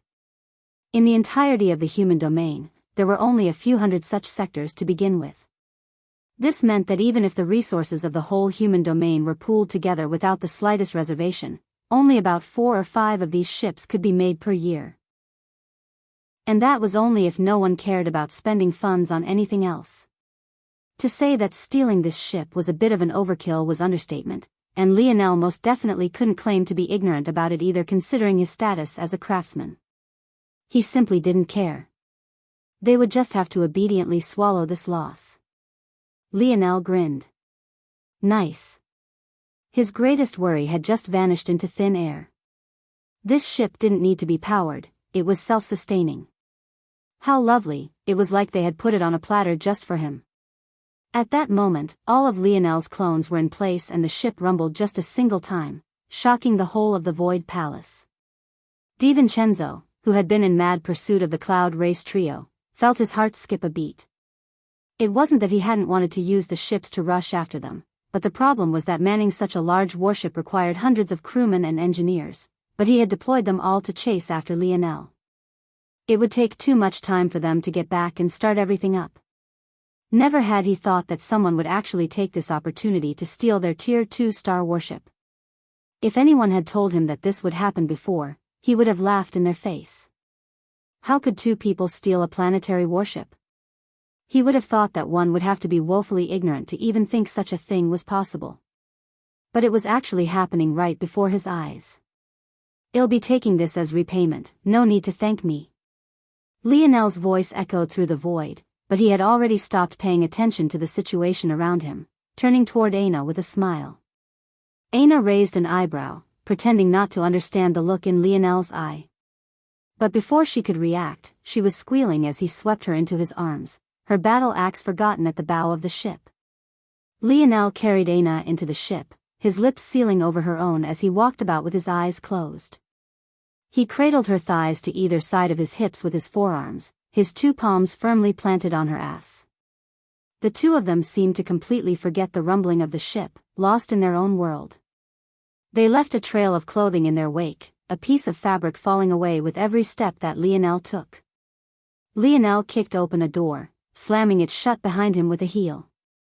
His movements didn't have even the slightest hitch in them as he pressed Aina down onto a bed, her heavy breathing matching to the rhythm of their hearts. Aina looked into Lionel's eyes, their golden hues slightly misty, slightly red, and mostly loving. "What are you focused on more right now? Flying the ship? Or me?" The almost succubus-like coercion and temptation in Aina's voice made Lionel as hard as a rock, but he also found the question somewhat amusing. Did the answer matter much? Well, maybe it didn't matter much to him, but she liked to know the answer. Aina felt herself moisten as Lionel pressed against her. She could feel her delicate pink folds spreading apart and her entrance slowly opening. She looked into Lionel's eyes, unable to look away, and he was unable to do the same. "When we crash, just know I'm going to blame it on you," Lionel laughed. Aina laughed as well, her eyes filled with a hint of happy tears. She felt nothing but bliss as they fused into one, her moans stifled by the kiss of the man she loved. Chapter 17-18. Published at 22nd of March 2023 7:39 and 45 seconds AM. Chapter 17-18. If audio player doesn't work, press stop then play button again. Chapter 17-18. Pop. As good as his body felt, Lionel felt as though his mind had entered a state of absolute peace. It was beyond just the feelings, but rather the tacit acceptance that had brought him to this moment. He had been by Aina's side for so long and he had already lost count of the number of opportunities they had had. However, because he was in his own head about so many things, it was always easy to find an excuse, and to also find contentment in what he had without trying to seek more. After he had made his decision that day, he no longer had any inhibitions. He had already known that when next the two of them had this chance, neither of them would be willing to miss it again. It wasn't a moment of ravenous passion, nor was it emblazoned with emotions like it had almost been so many times before. Rather, it was calm and intimate. They listened to the sound of each other's breathing, they enjoyed the warmth of each other's embrace, and they were both very much present. It could only be really explained in one word: comfortable. There wasn't any pressure on their shoulders, any obligation to act, any fear dictating their actions, or any ulterior motives tainting their thoughts. It couldn't have been any purer. They smiled, they kissed, they even laughed, neither feeling any tension or oppression. Both just seemed to understand how beautiful the moment was. It wasn't perfect. They didn't have fireworks in their air, they were currently on the run as fugitives and there were probably no small number of individuals who wanted them dead, and yet it all didn't seem to matter in the slightest. In his state of bliss, Lionel suddenly felt his knees go weak. At first, he thought the worst. In reality, by this point, it had only been a few minutes. Within his abilities, he knew exactly how long. 183 seconds, not a second more, not a second less. 3 minutes and 3 seconds. If he collapsed now, he wouldn't ever hear the end of it. Considering his dense vitality, he would be up and at it immediately, but he knew what kind of woman he was dealing with. She wouldn't actually take it to heart, but that didn't mean that she wouldn't be sure to make fun of him to the ends of the earth. Lionel found it all to be ridiculous. Sure, it felt like his cock was in a vice grip of warm and moist clouds as though he was being caressed by the hands of an angel, but he also had a Tier 4 control ability index that gave him perfect control over his body. So long as he wanted to, he should have been able to go on for months if that was what he wanted. But what the fuck was this? This scare had only lasted for a fraction of a second before Lionel realized that this wasn't actually what was happening and that he wasn't a quick shot. But it was already enough for him to be covered in a cold sweat. Lionel? It was only a small moment, but considering how close they were, how could Aina miss any changes to Lionel? Those gorgeous cherry lips of hers were already curled into a smile as she whispered a hot breath into his ear, the vice grip her moist walls pulsating around him. Lionel knew that she was doing it on purpose. He and Aina had a tacit sort of agreement. They were still stuck in the beauty of the moment, but very soon, it would likely devolve into an all-out war of conquest for bragging rights. Aina lightly bit at Lionel's earlobe, running her hands up and down his defined back as she locked her legs around him. Her voice seemed tinged with concern, but in reality she was coercing him like the little vixen she was. Damn it, Lionel couldn't even counter because of the weakness in his legs. His arms were the only thing stopping him from flopping on top of her like a dead fish, and Aina seemed to have noticed this. Lionel didn't even know how to explain that what she thought was happening wasn't actually what was happening. It felt like that time she walked in on him moaning all over again. He would never live this down. Another squeeze came and Lionel sucked in a cold breath. He couldn't quite focus on exactly what was happening with her, tempting him at every opportunity. He had already locked away most of his mind to man-to-planetary worship, so he didn't have much focus left to give given the situation, which only made him even slower in understanding what was happening. Aina's hips wiggled, pulling back and sinking herself into the bed before rebounding upward. She didn't seem to want to let Lionel off at all as she used her own methods to force them into another rhythmic trance. Her light moans tickled at Lionel's ears as an odd feeling spread through his body. Lionel couldn't describe it as anything other than weakness. He lost control of himself piece by piece as though he was being forcefully separated from something, or maybe it was the exact opposite. From his feet, up his legs, through his knees, then his back, and eventually even his hands. By that point, the only things propping him up collapsed. Aina laughed lightly, still a bit oblivious to what was happening. Red in the face, her overwhelming strength easily flipped Lionel beneath her. Her thighs trembled as she rose in a squat, a feeling of euphoria coursing through both of their bodies as she slowly moved up and down. At the same moment, the feeling rose to Lionel's head and he felt a pop. Right then, the sound of a chain snapping resonated through the universe and Lionel entirely lost control of his body. Aina trembled, feeling a strong pulse within her. She leaned forward, pressing her cheek to Lionel's broad chest with a light smile on her face and a sheen of sweat on her brows. Chapter 1719. Published at 22nd of March 2023 7:39 and 45 seconds AM. Chapter 1719. If audio player doesn't work, press stop then play button again. Chapter 1719. Justice. When Lionel came to and his vision cleared, he found himself looking up at an unfamiliar ceiling. It took him a while to realize that the ceiling he was looking toward was the ceiling of the master room of the planetary warship. He wasn't familiar with it because he never really cared to look at its details when he walked in and laid Aina on the bed. To begin with, no one ever used this room. Although it was created for DiVincenzo, seventh-dimensional existences didn't sleep very often, and this planetary warship wasn't used often enough for this room to be necessary considering how expensive it was. As such, it could be said that Lionel and Aina were the very first to use this room. After realizing where he was, it all came back to Lionel and his lip twitched several times. He still had no idea what had happened just now, but what he did know was that only 4 minutes and 37 seconds had passed from start to finish. It was all over, he would never be able to show his face to the world again. Where was the justice? Maybe if he ran now he wouldn't have to face the music. However, at that moment, Aina, who was laying on his chest, pushed herself up with a smile. She looked happier than Lionel had ever seen her. Half of that was probably because of how satisfied she felt, but there was a hidden amusement in her eyes that Lionel would never miss. Lionel coughed lightly. Something weird happened, I don't really know how to explain it, Emichem. Aina nodded twice. With her movement, Lionel's eyes couldn't help but shift to her bouncing breasts. Considering her position, they practically dangled before his mouth, asking him to try and catch one of those delicate pink nipples with his tongue. Aina blinked innocently, seemingly not noticing Lionel's distraction. Her palms were still pressed onto his broad chest, but her wrists slightly turned, pulling her elbows in and pushing her own chest up. A stray bead of sweat fell down her neckline and disappeared between that grand ravine, leaving Lionel's Adam's apple pulsating. If you look too hard, something weird might happen again.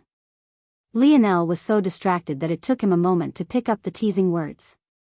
His cock was already at attention. Given his vitality, he hadn't been joking about how quick he would be to recover. And considering her had seemingly fallen asleep for a small amount of time, he had had more than ample. By now, he was already pressing up between Aina's cheeks, splitting them apart as she continued to sit on him, oblivious to what was coming. What was that? Lionel looked up from Aina's breasts, his hands finding their way to her hips. Aina tilted her head in amusement. She thought that Lionel was still trying to regain some face, so she traced a finger down his chest, her smile blooming. Nothing, I'm just a bit worried about you, she said lightly. Lionel suddenly grinned. What are you worried about? Aina, seemingly finally realizing that something was odd, looked into Lionel's eyes again. Lionel didn't look like someone who had just been defeated. However, Aina wasn't one to back down either. There's no need to be embarrassed, you're just young. So long as we practice more, I'm sure you'll get better. We have all the time in the world. Aina smiled brightly, rising up into a full-seated position and raising her hands to her hair. She allowed Lionel's eyes to scan her body as she smoothed out her long, black strands, her every breath causing her breasts to ripple and her toned torso to flex just the slightest bit. A small and well-trimmed bush just barely obstructed Lionel's vision of what was below, but he could still very clearly feel its moistness and slight stickiness as she shifted from side to side imperceptibly. Despite her words, Aina didn't see Lionel falter. In fact, his smile became even brighter. Slap. The sound echoed through the mostly quiet room and Aina's body shuddered beside itself. She could feel the faint stinging pain on her ass cheek, her legs squeezing together slightly but finding Lionel's body in the way. Aina released a slight haggard breath and her gaze went misty. Before she could even understand what had just happened, she went from her position in dominance to being pinned beneath Lionel once again. But this time, her face was pressed against the soft sheets of the bed, her ass arched upward in full view. A tingle coursed up Aina's spine, her body twitching as she felt Lionel lightly press against her entrance. You said we need practice, right? Even though she could no longer see Lionel's face, Aina could imagine the grin on his face. Her mind went blank. She could just barely feel the two strong hands gripping her waist. Even if she wanted to run now, she most definitely couldn't. A dripping moistness fell from between her legs, sliding down her delicate pink folds and rounding around a sensitive little pink button before falling toward the sheets. Everything about that moment was hyper-real to her, even the slightest goosebump that raised across her skin making her shudder. She gasped when she felt Lionel enter her. It was deep, almost too deep, almost like he was trying to press against her heart from the back. Lionel pressed a hand down and onto the small of Aina's back, his strokes deep and slow. Each was perfectly measured and timed down to a fraction of a second. He was an absolute machine, only getting a small tick faster every few seconds. Aina felt herself slowly losing consciousness, not quite sure which way was up and which way was down, but every time she was just about to be pushed over the edge, another slap would come, shuddering her awake and causing her feet to wiggle up and down uncontrollably. She tried to squirm away and escape, but every time Lionel only pressed down harder, pinning her into the bed. Lionel grinned a devilish grin. Don't run now, we're just getting started. Lionel pulled back until the length of his cock almost fell out entirely, pulsing at the entrance for just a moment before sliding all the way back in. Aina finally couldn't control herself. Her eyes rolled into the back of her head, her body convulsed wildly, and she bit into the cushioned sheets beneath her. However, as though he didn't sense a single thing, Lionel simply kept going. Pride? Competition? Victory? Defeat?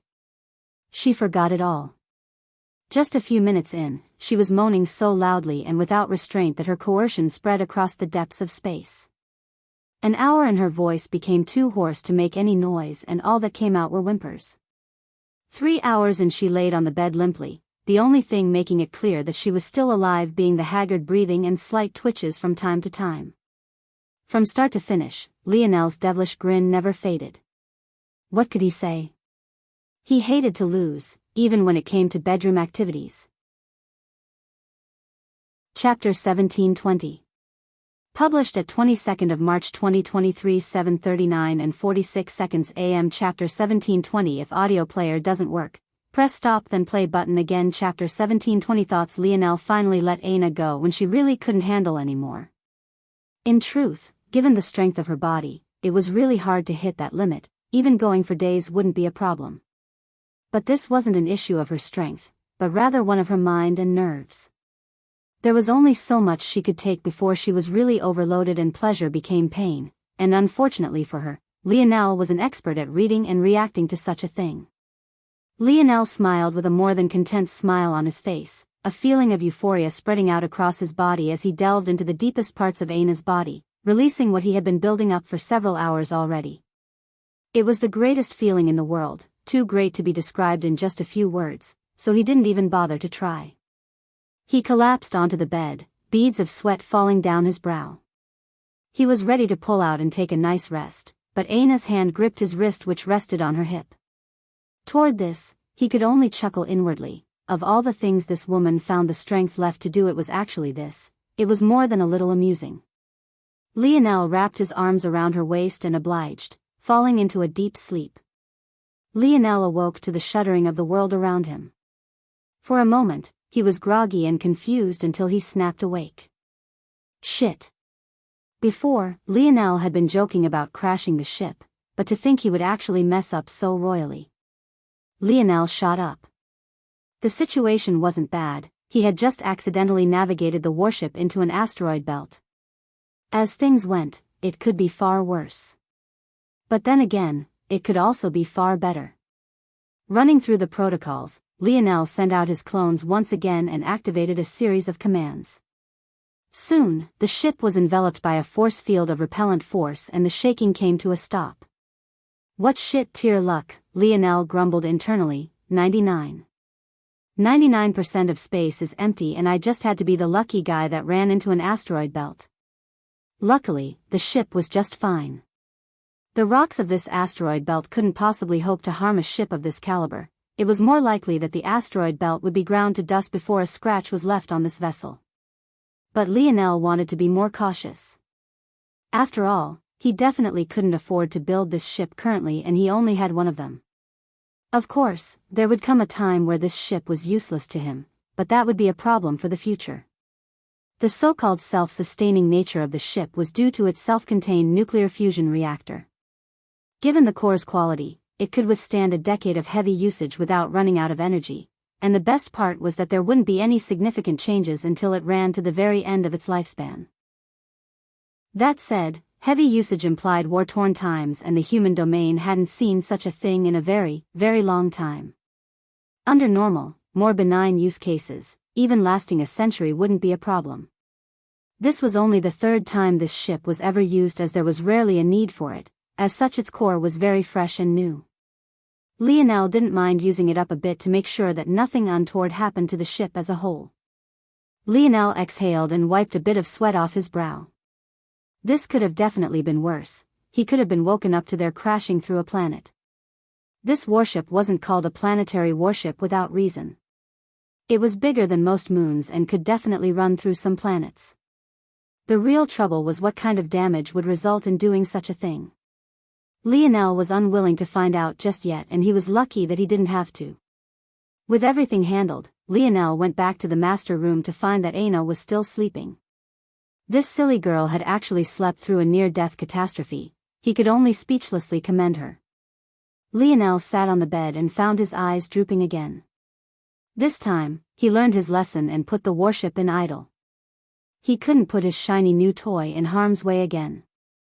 He crawled into bed and shared the covers with Aina, his consciousness fading again. He didn't know why, but he just felt more tired than usual. As he went to sleep, he had vague thoughts about what he should do next and how to prepare. Gathering talents from the Void Palace was obviously impossible now, so the only thing he could do was rely on more unproven talents. That said, he was quite lucky in this regard. Others would be screwed, but would he? Earth's territory would produce the greatest talents of the human domain given enough time. This was the power of a place with eighth-dimensional potential. It seemed that he would definitely have to return to Earth first and reunite with his brothers. Then he could consider matters about the Oryx and the Umbra family.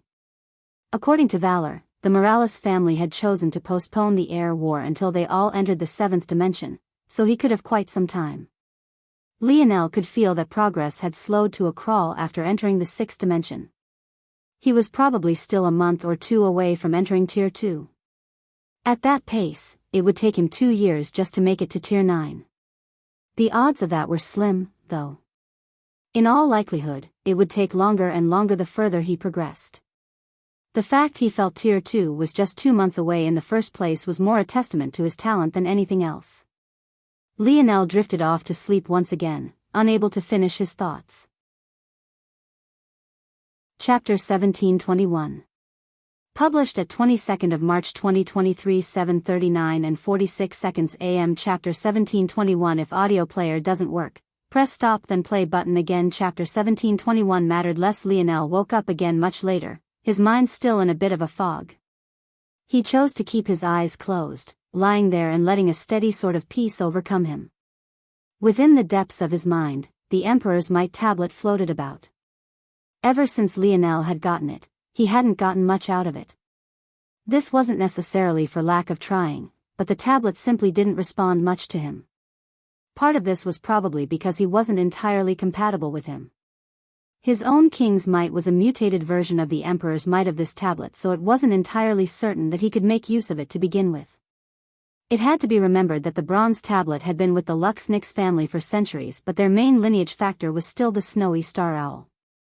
Just having a tablet wasn't enough to demand its secrets from it.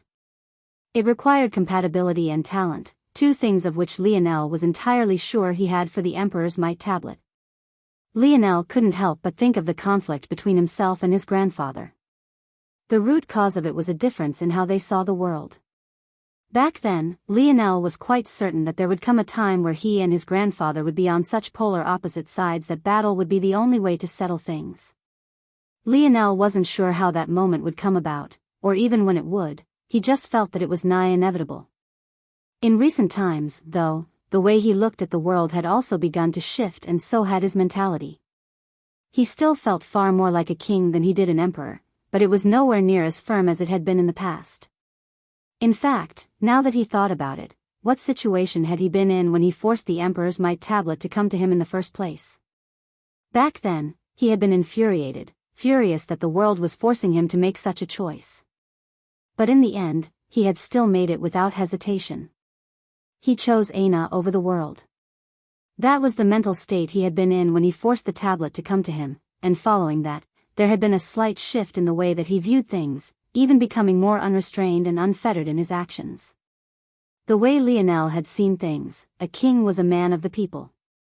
He curated the loyalty of his closest noblemen, he ate with his generals and shed blood with them on the battlefield, he could see things from both his perspective and that of others, formulating a world for everyone under his strength. An emperor, however, he was lofty, untouchable. He schemed and pulled at the puppet strings of his ministers and noble court, seeking balance not through understanding but through power. He sat on a throne and looked down on the people. There were simply too many of them for him to care about their individual plights. All that matters was that he would maintain his strength. There was an air of selflessness to being a king that an emperor didn't have, that they almost couldn't have. But then the question was that if by virtue of the job at hand an emperor couldn't be a king, then how exactly would it be possible for Lionel to be a king if his goal was to subdue the whole of the dimensional verse? Wouldn't the vastness of an emperor's territory then become his problem? How could he be a king if the territory he governed was so abnormally large? How could he still be selfless? Emperors struggled to maintain their humanity even when their subjects were all human. The dimensional verse had the human race, the Rapax race, the spirituals race, the cloud race, the dwarven race. The list felt almost endless, and each of them had their own cultures, their own perspectives and philosophies. Was his dream even possible to achieve while maintaining the air of a king? In truth, subconsciously, Lionel already felt that he had lost such a right. How could he continue to claim to be selfless, to be a man of the people, when he had chosen his woman over trillions of lives? Did he even still have the heart to be a king? Or, more importantly, would a king always have to sacrifice his queen for victory? If that was true, I don't want to be a king. It was a simple decision, but it was one that Lionel was unwavering on. No matter what the situation, no matter the circumstances, he would never choose to sacrifice Aina. Simply put, in the face of Aina, he didn't give a damn about the world. There were very few things that Lionel was so certain of, but it was only upon realizing this so firmly that he chose to truly open his heart to Aina again. All of the other things they had gone through didn't seem to matter anymore. There was a time that he had almost given her up for the sake of this dream. But there was also ironically a point in his life that nothing mattered to him outside of her happiness. It was funny, he had once again become that very same lovesick boy who confessed his feelings over 500 times. But somehow, it felt different than it had before. Less superficial, more weighty, greater in substance. Sometimes how you acted or what you knew mattered less than how you had come to know them. The difference between Lionel of back and the Lionel of now was that the Lionel of then didn't have any goals or aspirations, but the Lionel of now was willing to give those goals and aspirations up without a second thought. If you compared the two, which love was worth more? Chapter 1722.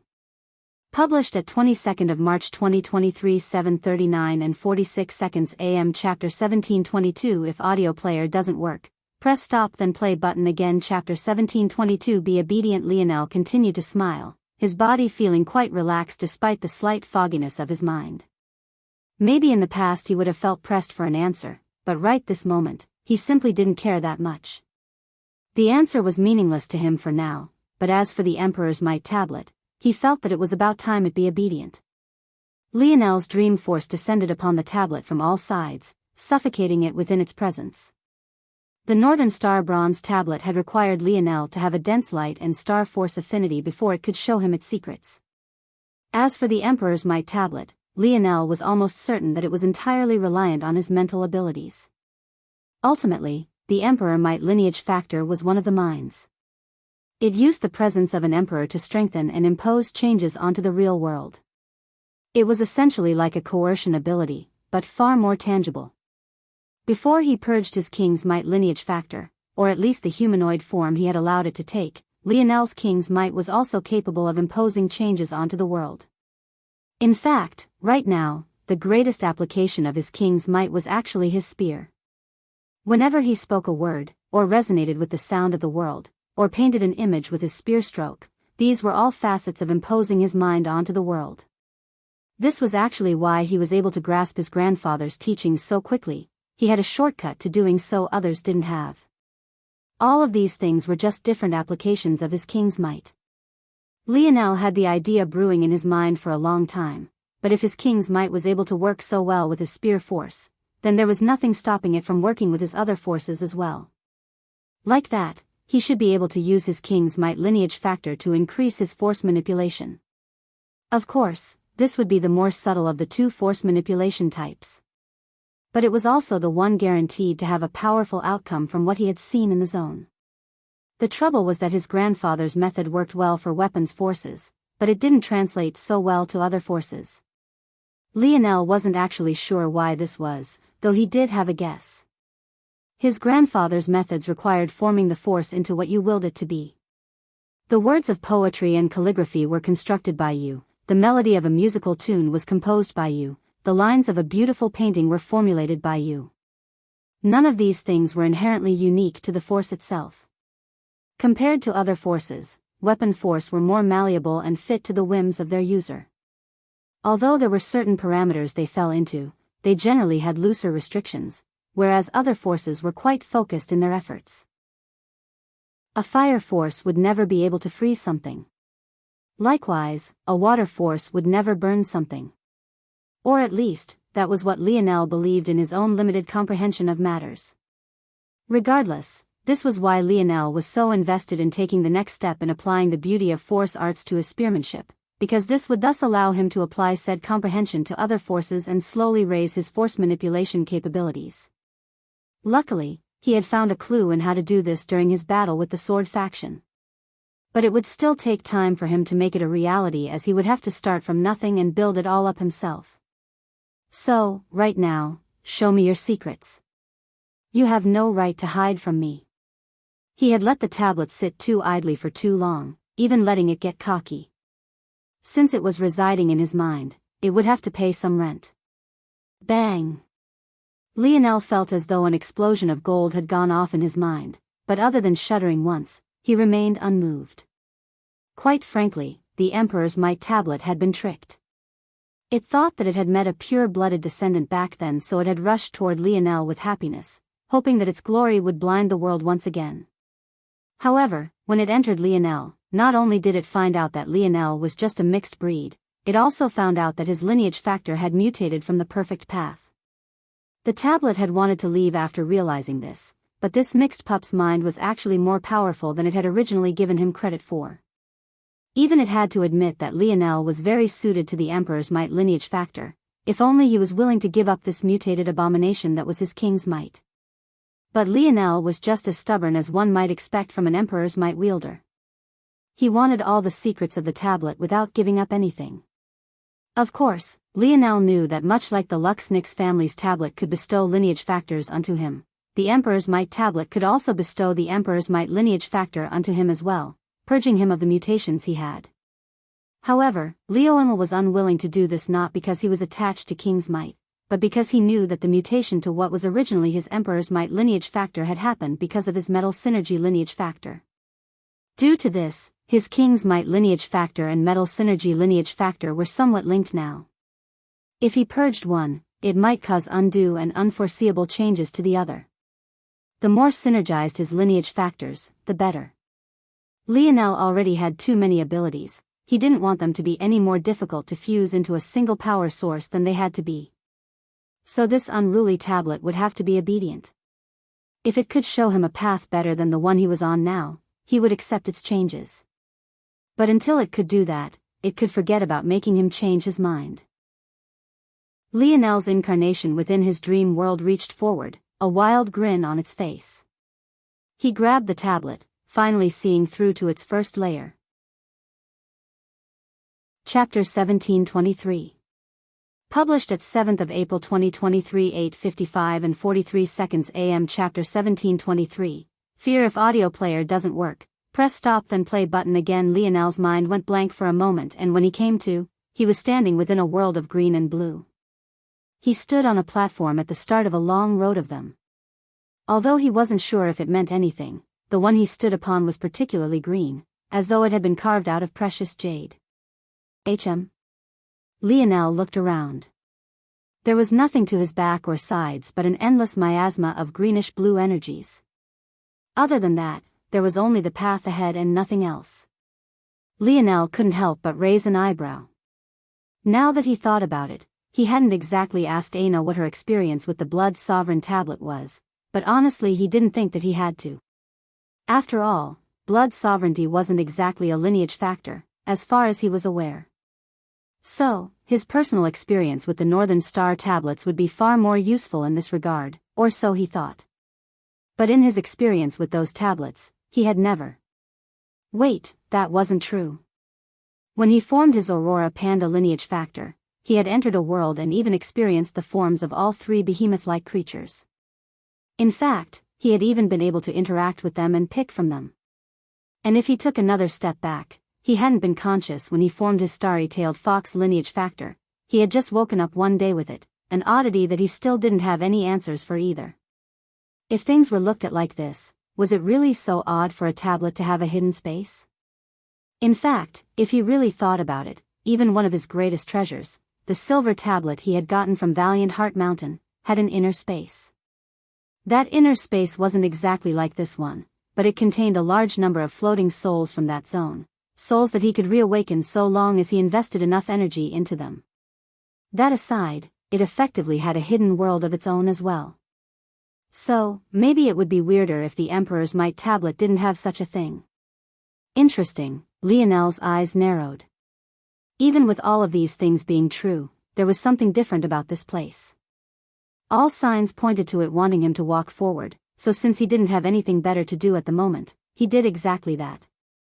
Lionel's foot rose and he tried to reach the next platform, but he suddenly felt very small. Before he even got halfway, he frowned and retracted his foot. He felt inadequate. It was an odd feeling to pinpoint, maybe because he was so unfamiliar with it. For some reason, as he was taking that step forward, he was suddenly bombarded with thoughts that he wasn't worthy of doing so. By the time he got halfway, the illusion of his thoughts became reality and the next platform actually seemed to get further away from him instead of closer. Lionel was aware enough to feel that it was likely a trick of his mind, but even if he was aware, it still felt all too real. In fact, he felt that if he tried to force it and press forward anyway, he would misjudge where to place his foot, causing him to fall to his death.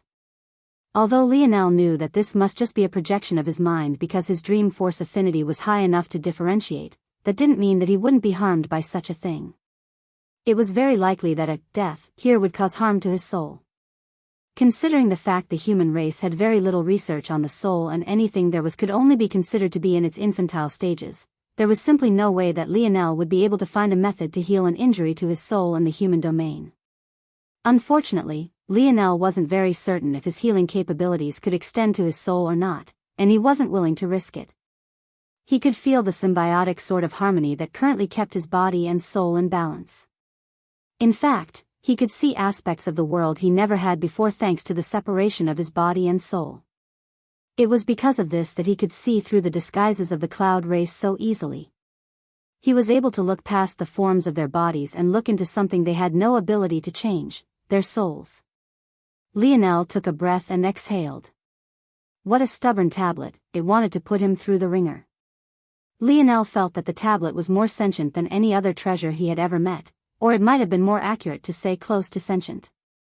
If he had to guess, this treasure was likely something a step beyond life grade, or even if it shared the same category, it was near its extremities.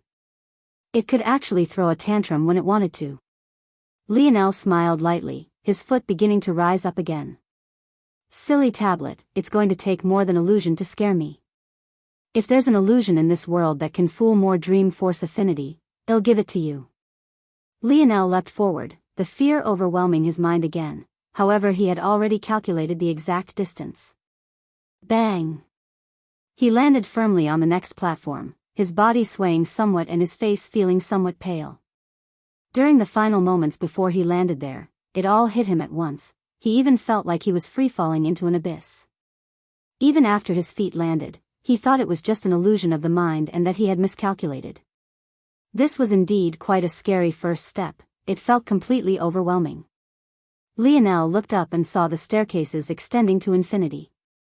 His eyes couldn't help but narrow as he took deep heaving breaths. Chapter 1724. Published at 7th of April 2023 8:55 and 42 seconds AM. Chapter 1724, Let This Be. If audio player doesn't work, press stop then play button again. Fear wasn't something that Lionel could ever remember feeling, or at the very least, any memories of when he was were completely unimportant because he had likely been too young for it to matter. Even when the metamorphosis descended onto Earth and he was thrust into life and death situations almost immediately, he had never really wavered in such a way. He could remember his first entry into the Mayan tomb quite clearly, and although he had felt apprehension, fear wasn't really at the forefront of his thoughts. In fact, the boldest emotion he remembered feeling from that time was guilt due to the lives he had taken. Even back then, He was calm and cool under pressure, able to use his smarts to get him out of situations he otherwise had no business getting out of. By the end of those few days, he had become a war machine, killing with every step and using those olden guns as though they were pistols. Looking back now, Lionel was much calmer about the matter and didn't feel the same fluctuations, but he could still remember it all clearly. Just days after that he entered war-torn France and battled alongside some of the bravest men in history without feeling inadequate, and not much longer after that he battled against an entire fort on his own with nothing more than a cold expression. In fact, now that Lionel thought about it, the greatest instance of fear he had experienced ever since entering the dimensional verse wasn't related to himself at all, but was rather Anna's. He could still remember how she shivered in the face of the puppet master when she lost control of her body. But now, Lionel was feeling so much fear that his breathing hurried, his skin turned a pasty white color, and he was completely drenched in sweat. Every step forward made him feel as though he was suffering the worst kind of torture. In reality, the only thing keeping him going was his own stubbornness. After a while, his smile faded and he became quite a bit angry. There was no doubt that this tablet was tweaking and pulling at the strings of his mind as he pleased. Every time he completed a calculation for a leap, he was absolutely certain of how far he had to jump, he would even see it through the whole way. However, even so the fear would come in stronger and stronger waves. The only way for this to be happening is for this to go beyond just illusions. The Emperor's Might tablet was directly influencing his soul. What pissed Lionel off was that he didn't seem to have a way to stop it. In this world, he was nothing more than a mortal. He could only jump and leap just the same way anyone else of the third dimension would need to. He had no access to his forces and all he could do was rely on his ability index and innate calculative abilities. Bang! Lionel nearly stumbled and fell, heaving in deep gasps. His jaw was steeled and his gaze was a blazing red. He was convinced. This fear wasn't his own, it was just a fear that this tablet was forcing him to feel, but it was all too real, all too tangible, all too indistinguishable from what true fear should feel like. Gritting his teeth, Lionel jumped again. The rush of fear came, even though his momentum was perfect, even though his arc in the air didn't falter, even though the platform appeared right beneath his feet as it always did and he landed firmly. Lionel looked back and saw all the platforms he had come from. He felt like he was really nearing some sort of psychological limit, but he had only climbed up 9 stairs, while up ahead, there looked to be an infinite more to go. Damned tablet. Lionel grit his teeth so hard they nearly cracked. He bent his knees once more, jumping forward. The rush came again, the onslaught of irrational fear. He imagined that this would be what people who feared heights would feel like if they stood on a glass floor at the top of a skyscraper. It was completely irrational. You knew that the glass floor could hold up 100 times your weight easily, and yet that fear would still come in waves. Every time he leapt up, that fear would come again even stronger than the last time. It was relentless. If Lionel felt that he had one weakness, it was probably his willpower. Willpower was something that you honed through hardship, you couldn't just be born with it. With how easy Lionel's life had been, with how much talent he had, with how much confidence he had in himself, how could his willpower be great? Oftentimes, he relied on emotion to give himself the illusion of willpower, but he never really proved himself in this regard. He could still remember that day, back when he was still in the third dimension and trying to awaken his metal synergy lineage factor for the first time. Compared to the pain that he had experienced since then, in battles with his life on the line, in practicing heart-rending methods, in being eaten alive, that pain was child's play. And yet, back then, it had hurt him so much that he almost gave up entirely. He had been just a small moment from doing so. Despite the fact that he had gone through much worse since then, Lionel couldn't say that his willpower was suddenly amazing, he would be lying to himself. Today, he felt that this was only being affirmed. He had only moved up 10 stairs of what must have been tens of thousands, and yet his mind already wanted to give way. Lionel grit his teeth, his gaze blazing. He was unwilling. Since he hadn't experienced hardship before, let this be his hardship. Chapter 1725.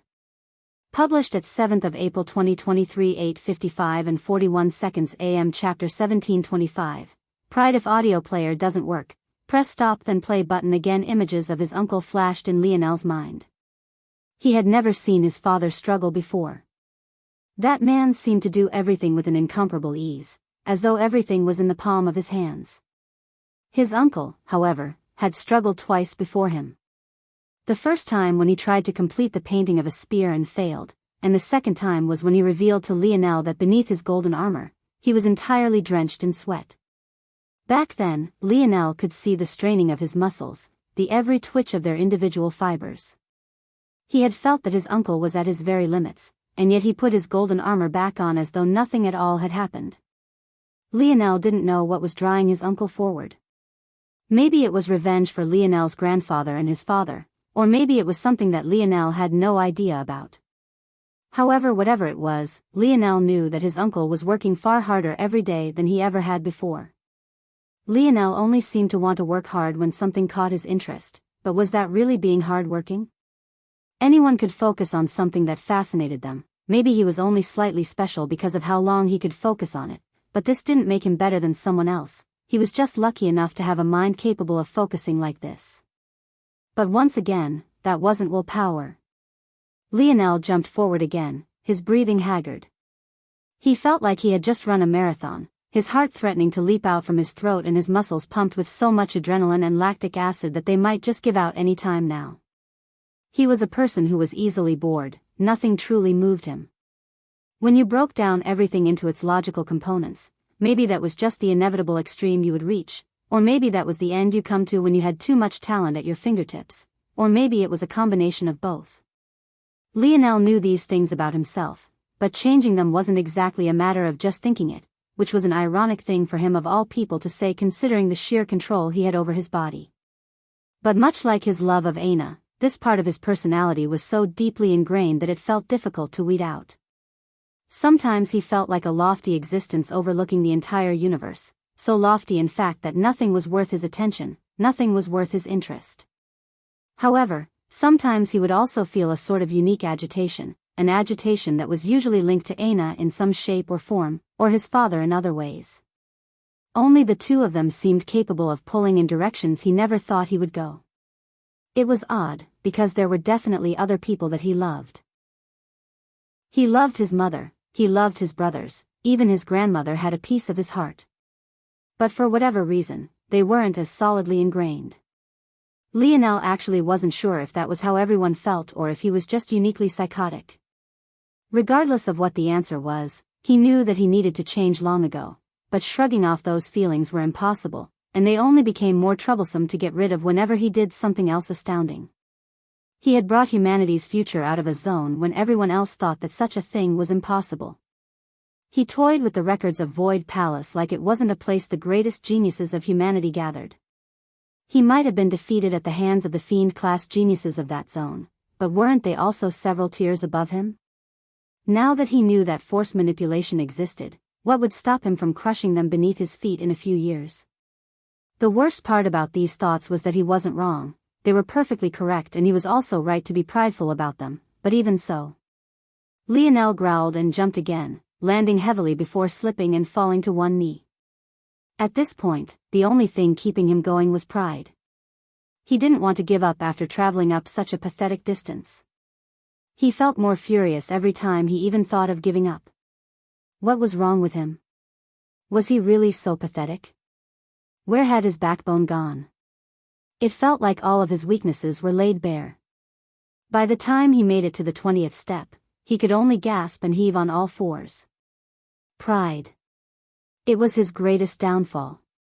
He had originally come to the Void Palace with such excitement, but the moment he felt disappointed by the geniuses he came across, he became bored once again, unwilling even to put in his full effort.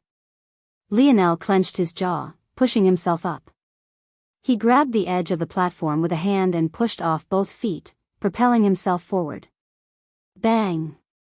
He barely caught the edge of the next ledge. The distance and height difference between the platforms was being wider and taller. He squeezed his lats, pulling himself up slowly and rolling onto the 37th step. His chest billowed into waves, the strength of his breathing almost causing cyclones in the air. Pride. He gasped. He pushed himself up to his feet, stumbling again before sliding into a running start. Since normal jumping wouldn't work anymore, he would run. Lionel unleashed a roar as he jumped, landing on the 38th step with a heavy roll.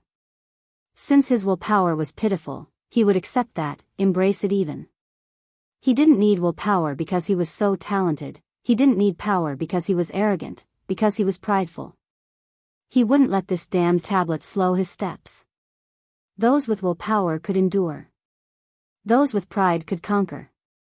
These steps would just be another conquest. Lionel landed heavily on the 50th step before pushing himself up to his feet, his gaze shimmering with a blinding, almost feral, light. I chose my woman over the world. If even the weight of the world could not make me bow, what right do you have to do so?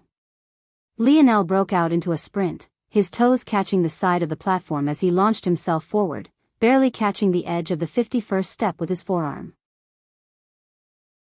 Chapter 1726. Published at 7th of April 2023 8:58 and 21 seconds AM. Chapter 1726. If audio player doesn't work, press stop then play button again. Chapter 1726. Upheaval. Aina snapped awake after a long and deep sleep. Honestly, she would have woken up much later, but for some reason, the room she shared with Lionel had gotten so hot that even she was sweating. The moment even she felt uncomfortable, it was bound to be guaranteed that something had gone wrong. When she woke up, she lifted off the covers to find that it had practically become a sauna beneath the sheets. Lionel lay by her side, pale and covered from head to toe in sweat.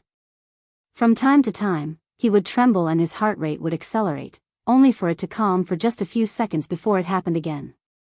By now, if it wasn't for the fact that she and Lionel had become six-dimensional existences and had been cleansed more times than they could count by the cleansing waters, the stench in the room would have probably already become unbearable.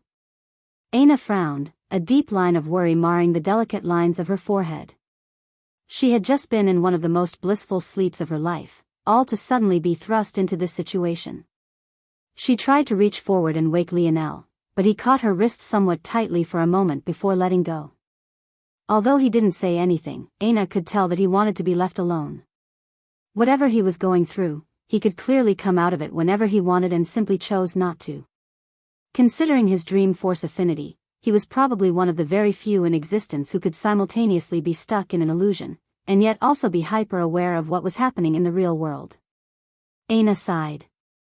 She had just been asleep for a small while, yet he had gone to get himself into trouble again. This man really wouldn't let her know peace. Despite this, Aina smiled. After a while, she found a towel and moistened it with cool water before gently dabbing at his forehead. She didn't know what he was going through right now, but this was the only thing she could do for him. While Lionel was embroiled in a battle of willpower and pride, the human domain was slowly being embroiled in its own sort of war, one that had been brewing for the better part of the last over 20 years. However, with the appearance of the cloud race thanks to Lionel, it seemed to have supercharged something that was already a volatile powder keg. DiVincenzo and the Void Elders went off in hot pursuit of the three cloud race members, catching two of them, Captain Zilgella and Captain Uriath. As powerful as those three cloud race members were, while it was still possible for them to escape the likes of DiVincenzo, the Void Elders were simply on an entirely different level. It could only be said that the cloud race members were truly unlucky. The Void Elders would never participate in something so small usually. It was only because they happened to be present and nearby that they acted this time around, leading to such a result. It was because of this, though, that it was a mystery to how the likes of Captain Vimward could escape them. However, this embarrassment for Shield Cross Stars didn't end here, and it could be said that this was a greater humiliation than anything Lionel could have personally done to them. After the capture of Zilgella and Uriath, they were handed off to the members of Shield Cross Stars to interrogate. Although dealing with outsider threats was usually the jurisdiction of the Void Palace, due to the oddity of the situation and the fact it was in regard to the inner workings of the human domain's police force, it was left to DiVincenzo to interrogate the prisoners and escort them back. After all, any other potential spies and traitors had to be weeded out as quickly as possible. But who could have expected that on the way back to the main headquarters of Shield Cross Stars that Captain Vimward would actually appear again, this time with backup. Without his flagship, the formation of DiVincenzo's fleet lacked a core and struggled in its usual coordination. Due to this weakness, the sudden ambush of Vimward and his fellow Cloud Race people was too difficult to counter, especially after Shield Cross Stars was caught completely off guard. DiVincenzo fought tooth and nail, but ultimately, the methods of the Cloud Race were too numerous, and those that they dared to send into the human domain were only the absolute elites among elites. Although the casualties on the side of the humans wasn't particularly high and could even be said to be very good given the circumstances, they weren't able to retain the 2 prisoners and they were swiftly taken away. This news rang across the human domain, and the rapid in-succession follies of Shield Cross Stars raised several eyebrows. The loss of a Tier 2 star ship, the failure to capture of a 20-some-year-old junior, the infiltration of the Cloud Race into their ranks, and then the subsequent loss of the prisoners. All of this was only made worse that Captain Vimward, the only one among the 3 to escape in the first place, had been under the pursuit of DiVincenzo to begin with. If he had been pursued by a Void Elder, even if he grew extra legs, escape would have been impossible. The level of incompetence was so high that not only was DiVincenzo was not only demoted, he was detained and court-martialed under suspicion of being a member of the Cloud Race himself. Lionel would probably find this fact to be hilarious, but in truth, from the perspective of the human race, this was an important precaution to take. There seemed to be too many coincidences for all of this to have happened. Unwilling to admit potential personal fault, Shield Cross Stars chose to use DiVincenzo as a scapegoat and claim him to be a member of the Cloud Race from the very beginning. The entire human domain was in an uproar. Just how far did this conspiracy go? How far had the Cloud Race infiltrated into their ranks? You're tuning into the Carefree Valley YouTube channel. Don't forget to subscribe and join us on this journey to catch the most captivating stories.